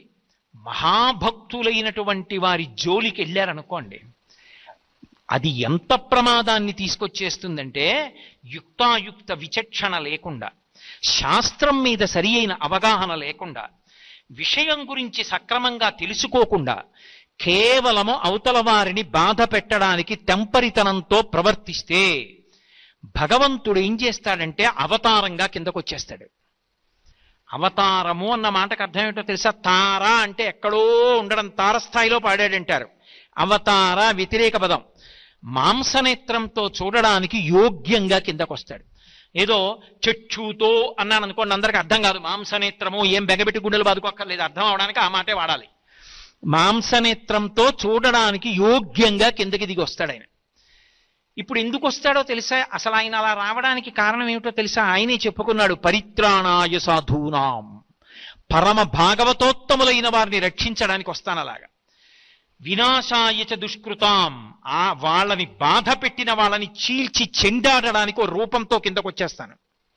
అంటే ఈశ్వరుడు కూడా ఉద్వేగం పొందేది ఎప్పుడు అంటే భాగవతుల జోలికి నువ్వు వెళ్ళావా ఆ హింస కట్టి కుడిపేస్తుంది, ఈశ్వరుణ్ణి దింపేస్తుంది భూమి మీదకి.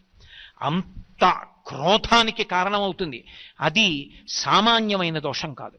అందుకే ఎప్పుడైనా సరే భగవంతుణ్ణి నమ్ముకున్న భక్తుల జోలికి వెళ్ళేటప్పుడు 1కి 10 మార్లు ఆలోచించుకుని వెళ్ళు అని చెప్తారు. మారీచుడు రామాయణంలో రావణాసురుడితో మాట్లాడుతూ అంటాడు, సీతాపహరణం చెయ్యి, సీతాపహరణం చెయ్యి అన్నాడు.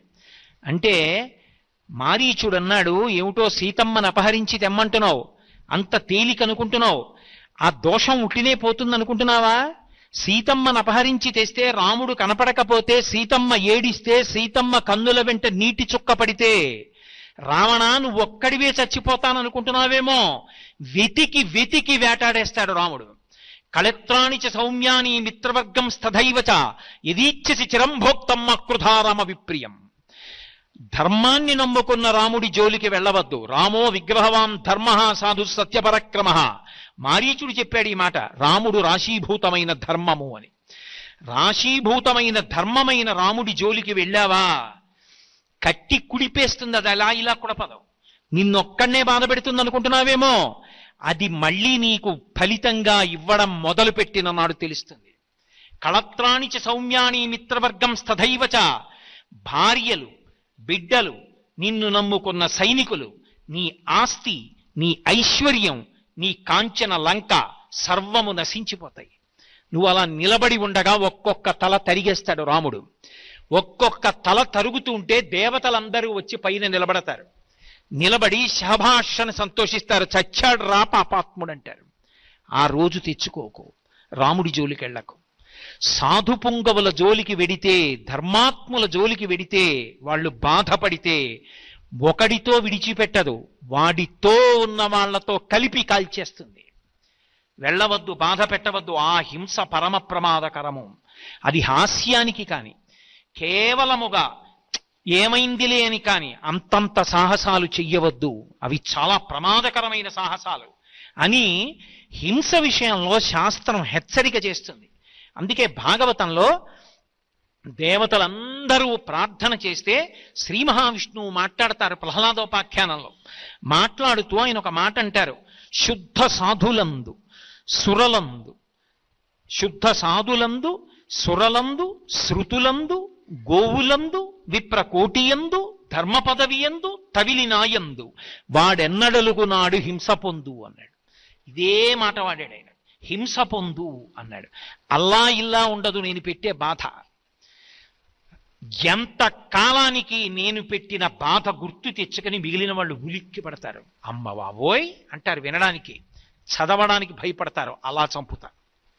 అందుకే ప్రహ్లాదుడి జోలికి వెడితే హిరణ్యకశిప సంహారం మామూలుగా చేశాడా?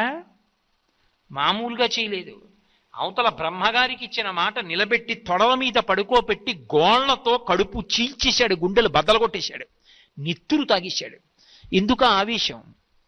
నరసింహావతారం గురించి జరిగితే ఎందుకు ఉలిక్కి పడతారు? పరమ భాగవతోత్తముడైన ప్రహ్లాదుడి జోలికి వెళ్ళాడు. అందుకే ఆయన చెప్పాడు, నేను ఎప్పుడు విపరీతమైన కష్టాలిస్తానో తెలుసా? శుద్ధ సాధులందు, నన్ను నమ్ముకుని బ్రతుకుతున్నవాడి జోలికెడితే. శుద్ధ సాధులందు సురలందు, దేవతల జోలికెళ్ళి అదే పనిగా దేవతల్ని నింద చేస్తే. శుద్ధ సాధులందు సురలందు శృతులందు, వేదాన్ని నింద చేస్తే. శుద్ధ సాధులందు సురలందు శృతులందు గోవులందు, గోవుని హింస పెట్టినా, గోవుని సంహరించినా, గోవుని కొట్టినా, గోవుని బాధ పెట్టినా. విప్రకోటియందు, వేదం చదువుకుని భగవంతుణ్ణి నమ్ముకుని పరమ భక్తితో జీవనం చేస్తున్న వాళ్ళ జోలికి వెడితే, అటువంటి బ్రాహ్మణులను చెనకితి. విప్రకోటియందు, ధర్మ పదవియందు, ధర్మం జోలికెళ్ళి ధర్మాన్ని పాడు చేస్తే. తవిలి నాయందు, చిట్ట చివరికి నన్ని ధిక్కరిస్తే. తవిలి నాయందు, వాడెన్నడలుగు నాడు హింస పొందు. వాడు ఎప్పుడు వాటి జోలికెళ్ళి పాడు చేస్తాడో ఆనాడు వాడు హింస పొందుతాడు. అంటే విడిచిపెట్టడం అన్న మాట ఉండదు. వాడు పడిన కష్టాలు జ్ఞాపకం తెచ్చుకొని మిగిలిన వాళ్ళు ఒళ్ళు దగ్గర పెట్టుకునేటట్టు చేస్తాను. తస్మాత్ జాగ్రత్త అన్నాడు. అందుకే హింస చెయ్యడం అనేటటువంటిదే పరమ ప్రమాదకరం. ఆ హింస పెద్దలైనటువంటి వారు, పరమ భాగవతోత్తములైనటువంటి వారి జోలికి వెళ్ళేటప్పుడు 1కి 10 మార్లు ఆలోచించి వెళ్ళాలి. లేకపోతే అక్కరలేనటువంటి కష్టాలన్నీ వస్తాయి. అక్కడతో పోదు. శాస్త్రం చెప్పిన మాట ఏమిటో తెలుసా? ఎవడు పరమ భక్తుడైనటువంటి వాడి జోలికి వెళ్ళి వేటాడతాడు. వేటాడడం అంటే అదే పనిగా ప్రయత్నించడం, ఆయన్ని బాధ పెట్టడానికి.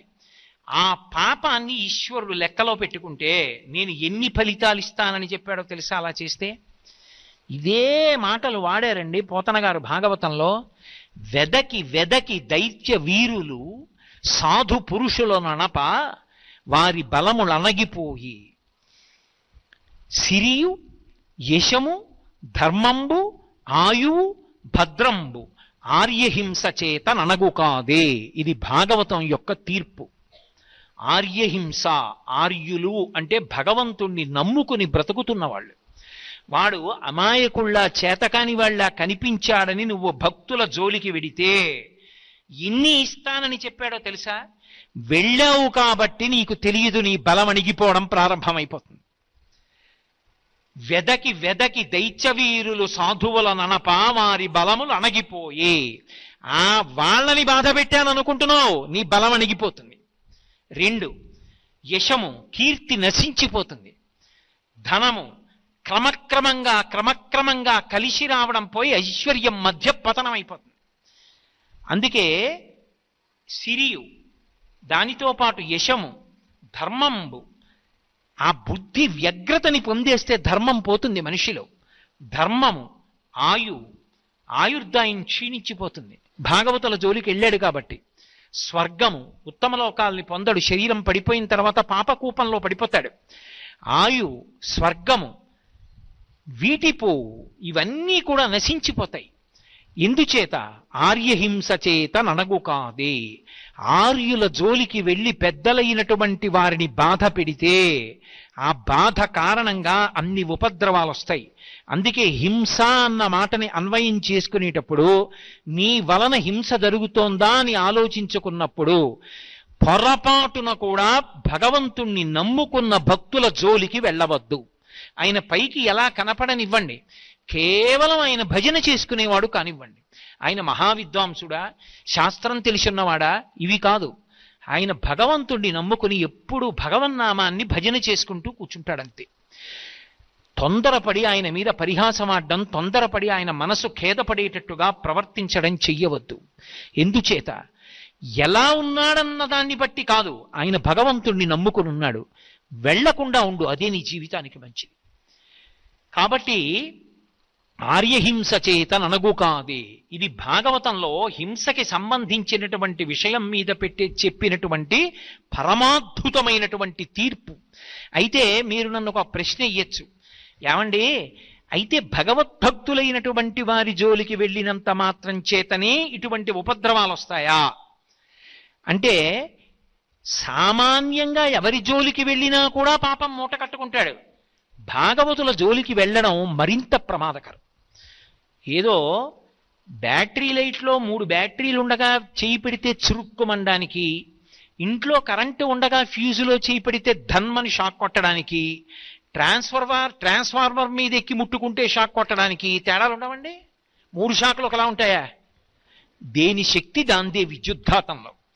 కాబట్టి ఏదైనా పొరపాటే, నువ్వు అలా ముట్టుకోకూడదు. కానీ కోరి ట్రాన్స్ఫార్మర్లు ఎందుకు ముట్టుకుంటావు? అందుకే అది ఎక్కకూడదు. దాని మీద పుర్రె బొమ్మ 2 ముక్కలు వేశారు. అదే భాగవతంలో పోతన గారు చెప్పారు. వెళ్లకు దాని జోలికి, పరమ ప్రమాదం ఒక జన్మతో పోదు, కొన్ని జన్మలు కట్టి కుడుపుతుంది. ఎందుకురా నీకు? దాని జోలికి వెళ్లకు, అటువంటి హింస చెయ్యవద్దు అన్నారు.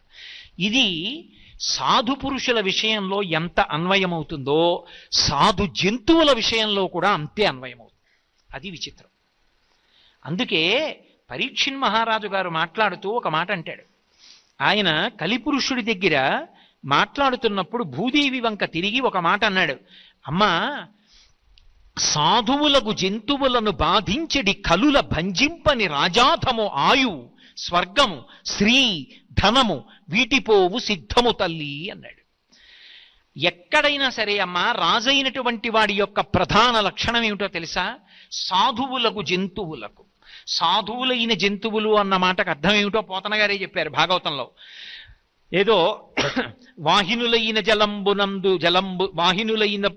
వాహినులందు జలంబు త్రావి అంటారు.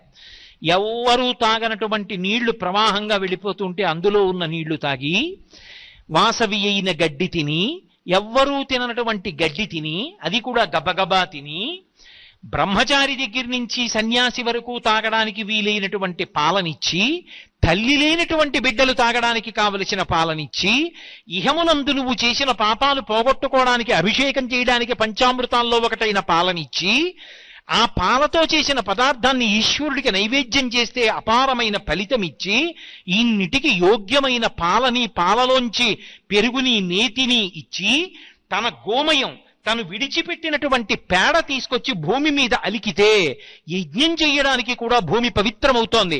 అటువంటి పేడని ఇస్తూ పంచగవ్యములలో ఒకటైనటువంటి మూత్రాన్ని ఇస్తూ నీకు అక్కర్లేని గడ్డిని, నువ్వు తాగని నీటిని తాగి నీకు ఇహమునందు పరమునందు పనికొచ్చేటటువంటి ఇన్నిటిని ఇస్తున్నటువంటి పరమ సాధుమూర్తి అయినటువంటి గోవుని బాధ పెడితే దాని అర్థం సాధువులకు జంతువులకు అంత మనకక్కర్లేనివి పుచ్చుకొని మనకి ఇహము పరము ఇన్నిటిని కల్పించగలిగినటువంటి అద్భుతమైన పదార్థములను ఇవ్వగలిగినటువంటి జంతువులను బాధ పెడితే నిష్కారణంగా ఈశ్వరుడు అంగీకరించాడు.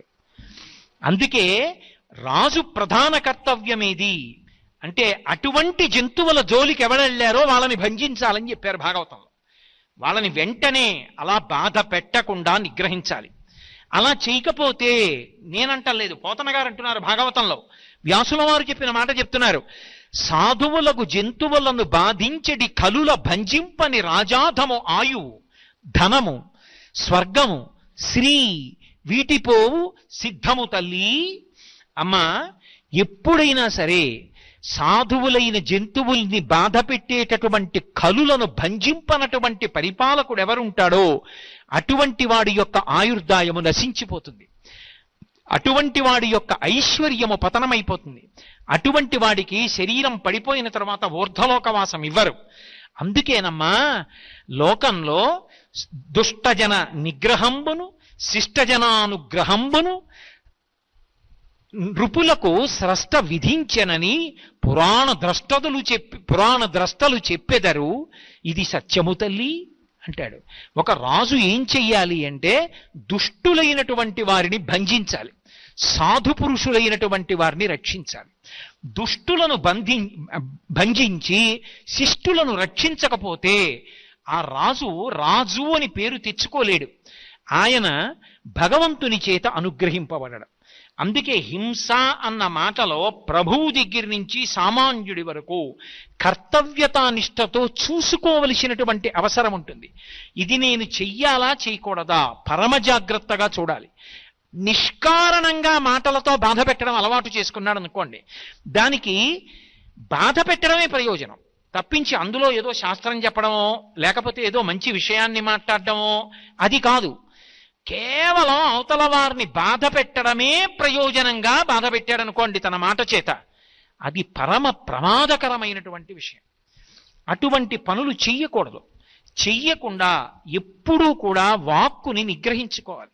అందుకే ఆ వాక్కు మీద అటువంటి నిగ్రహ శక్తి లేనివాడు ఎవరుంటాడో వాడి మాట వలన ఎంతమంది బాధపడతారో అటువంటి వారిని పరమేశ్వరుడు కూడా శిక్షిస్తాడు. మీరు అందుకే చూడండి, నేను ఇందాక మీతో ఒక మాట అన్నా, భగవంతుడు అవతారంగా దిగొచ్చేస్తాడండి భాగవతుల జోలికెడితే అని.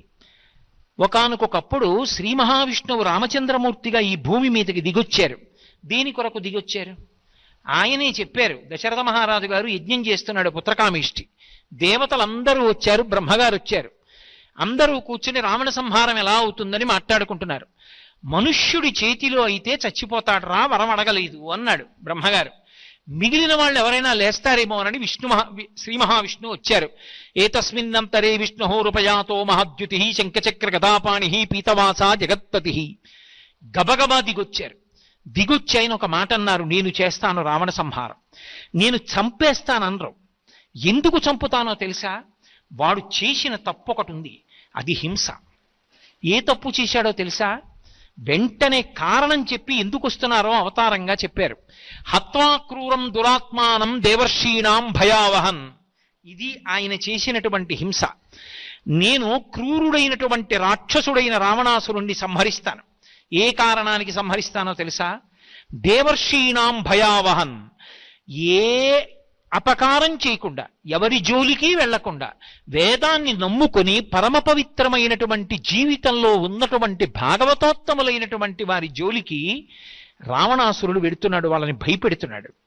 అలా భయపెడుతున్నాడు కాబట్టి చంపడానికి నరుడిగా రాముడిగా దిగొస్తున్నానన్నాడు. భక్తుడైనటువంటి వాడికి బాధ కలిగితే వెంటనే అలా ఎవరు బాధ పెట్టాడో వాణ్ణి సంహరించడానికి భగవంతుడు అవతారంగా దిగొచ్చేస్తాడు. అంటే ఈశ్వరుణ్ణి కూడా దింపేసి అంత బాధ మళ్ళీ తాను పొందడానికి కారణం ఏది అంటే హింసయే. అందుకే తొందరపడి మనుష్య జన్మలో ఉన్నాను కదా, నేను ఎవరిని పడితే వాళ్ళని హింసించచ్చు కదా అని హింస జోలికి వెళ్ళకూడదు. చాలా జాగ్రత్తగా ఉండాలి. అందుకే మీరు జాగ్రత్తగా గమనించండి, హింస అంటే కేవలం కొట్టడం, కేవలం తిట్టడం, కేవలం కొయ్యడం, బాధ పెట్టడం కాదు. తగినంత కారణం లేకుండా, కర్తవ్యతానిష్ట లేకుండా, యుక్తాయుక్త విచక్షణ లేకుండా కేవలము అవతల వారిని బాధ పెట్టడం కోసం మాట్లాడితే అప్పుడు అది హింసాదోషంలోకి వస్తుంది. అది ఆయన మాట్లాడిన మాటకి ఇంకొక ప్రయోజనం లేదు, కేవలం అవతల వారిని బాధ పెట్టడం అంతే, అందుకే మాట్లాడాడు. అప్పుడు అది హింస తప్ప ఆయన మాట్లాడినటువంటి మాటకి ప్రయోజనం అది కాదు. ఆయన ఒక విషయాన్ని చెప్తున్నాడు, అప్పుడు అది హింసాదోషంలోకి రాదు. నేను ఇందాక చెప్పానే, శంకరులు భజగోవిందం భజగోవిందం గోవిందం భజమూఢమతే అన్నప్పుడు అందులో ఉద్ధరణ ఉంది, ఓ విషయాన్ని ప్రతిపాదన చేస్తున్నారు ఆయన. మీరు చూడండి, అందుకే ఒక్కొక్క మాట ఎంత దూరం వెళ్ళిపోతుందంటే అది అక్కడ చూడడానికి అవసరంగా అనిపిస్తుంది, కానీ మాటయే ఎంత హింసకైనా కారణమవుతుంది. నిజానికి మీరు కత్తి పెట్టి పొడిచారనుకోండి, ఒక్కడే బాధపడతాడు. ఓ శూలం పెట్టి పొడిచారనుకోండి, ఒకడే బాధపడతాడు. ఒక్కొక్కసారి ఒక్కొక్క మాట గతులు తప్పించేస్తుంది. మీకు నేను ఒక ఉదాహరణ చూపిస్తాను. శ్రీరామాయణంలో రామచంద్రమూర్తి యొక్క జననం జరిగింది, సీతా కళ్యాణం జరిగింది, అయోధ్యకి తిరిగి వచ్చాడు. పరమ సంతోషంగా చక్కగా కాలం గడిచిపోతోంది. యవరాజ్య పట్టాభిషేకం చేసుకుంటున్నాడు. ఇక ముహూర్తం పెట్టాడు. అక్కడ వరకు బాగా జరిగిపోయింది రామాయణం. ఒక్క ఆవిడ లేచి ఒక్క మాట అంది, అంతే, రామాయణం తిరిగిపోయింది. అప్పటి వరకు దశరథ మహారాజు గారు పరమ సంతోషంగా ఉన్నాడు. ఎంత వృద్ధుండైపోయినా గొప్ప కొడుకులు రానలుగురు అన్నాడు. కౌసల్య, సుమిత్ర, కైకేయి మురిసిపోయారు, మాకు ముగ్గురికి మంచి కొడుకులు అన్నారు. రాముడికి పట్టాభిషేకం, ప్రజలందరూ మురిసిపోయారు. లక్ష్మణుడు మురిసిపోయాడు, దశరథుడు మురిసిపోయాడు, ఋషులు మురిసిపోయారు, దేవతలు మురిసిపోయారు. ఒక్క ఆవిడికే బాధ కలిగింది, మందరకి బాధ కలిగింది. ఆవిడ వెళ్ళి కైకమ్మకి చెప్పింది. కైకమ్మ ఒప్పుకోలా. ఆవిడంది, ఎందుకే గుండెలు బాదుకుంటావు? రాముడు రాజైతే బాధ ఏమిటి? నాకు నిజానికి భరతుడి కన్నా రాముడు ఎక్కువ. రాముడు రాజైతే సంతోషమేగా, ఎందుకంత బెంగ పెట్టుకుంటావు, ఎందుకు అలా మాట్లాడుతున్నావు అంది.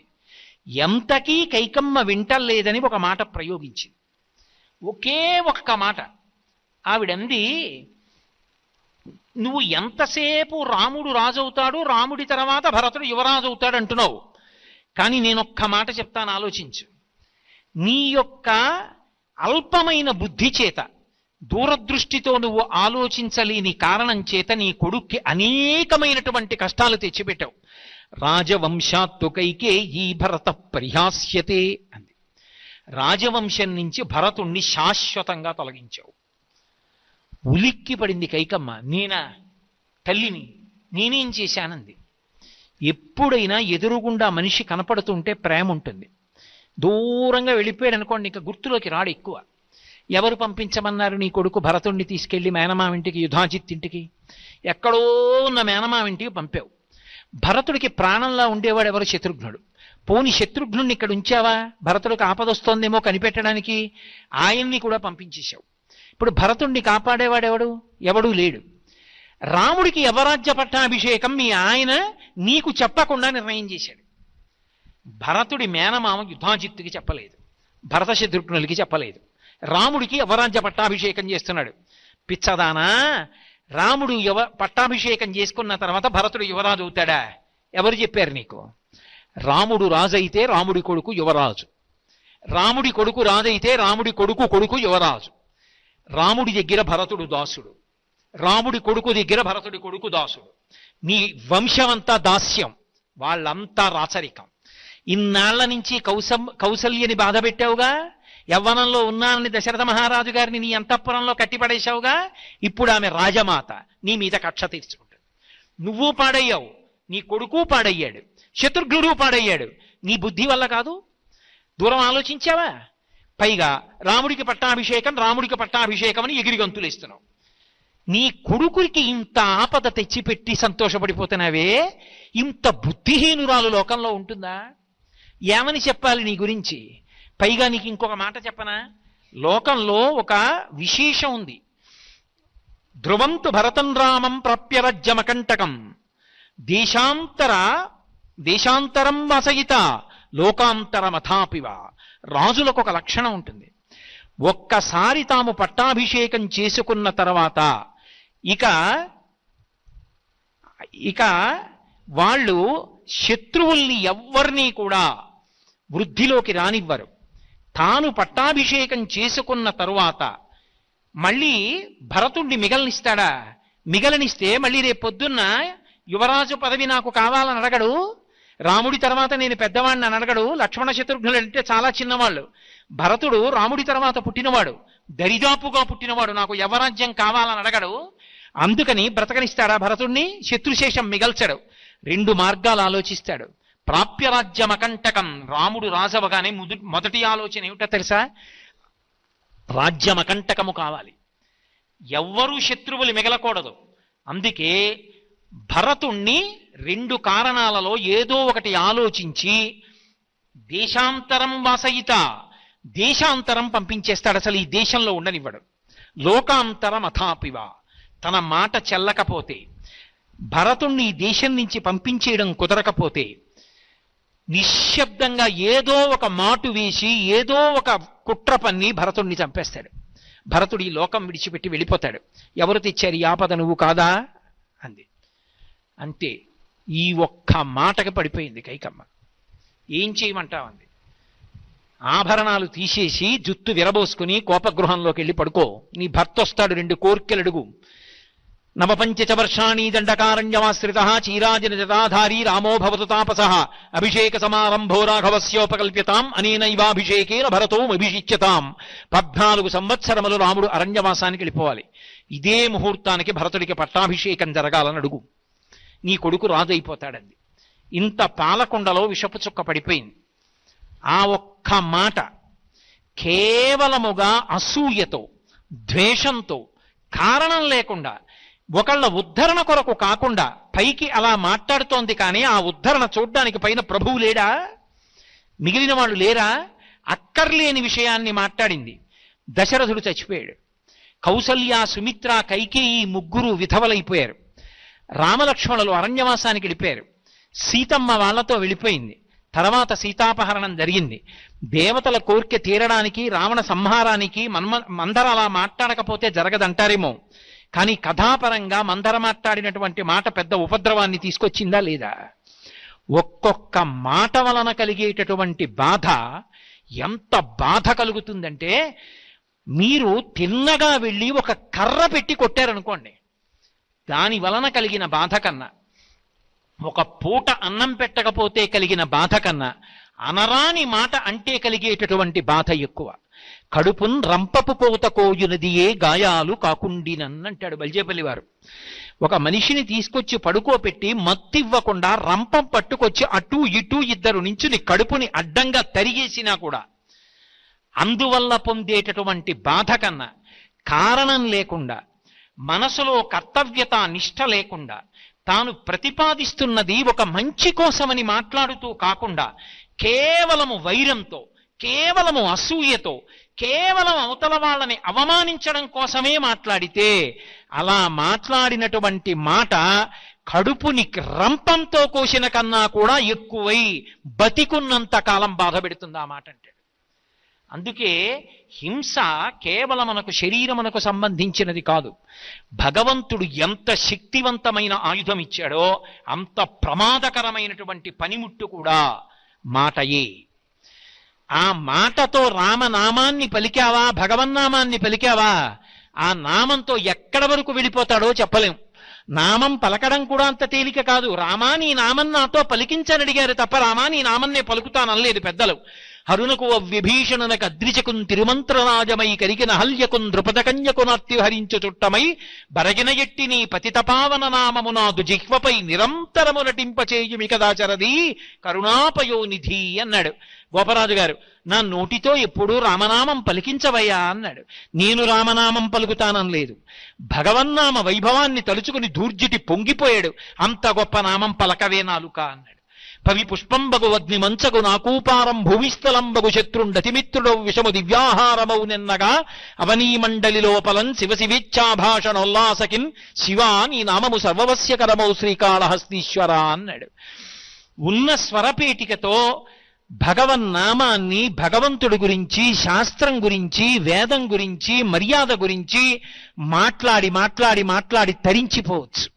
అదే కంఠంతో భాగవతుల జోలికి వెళ్ళి పుత్రమిత్ర కళత్రాదులతో నశించిపోవచ్చు.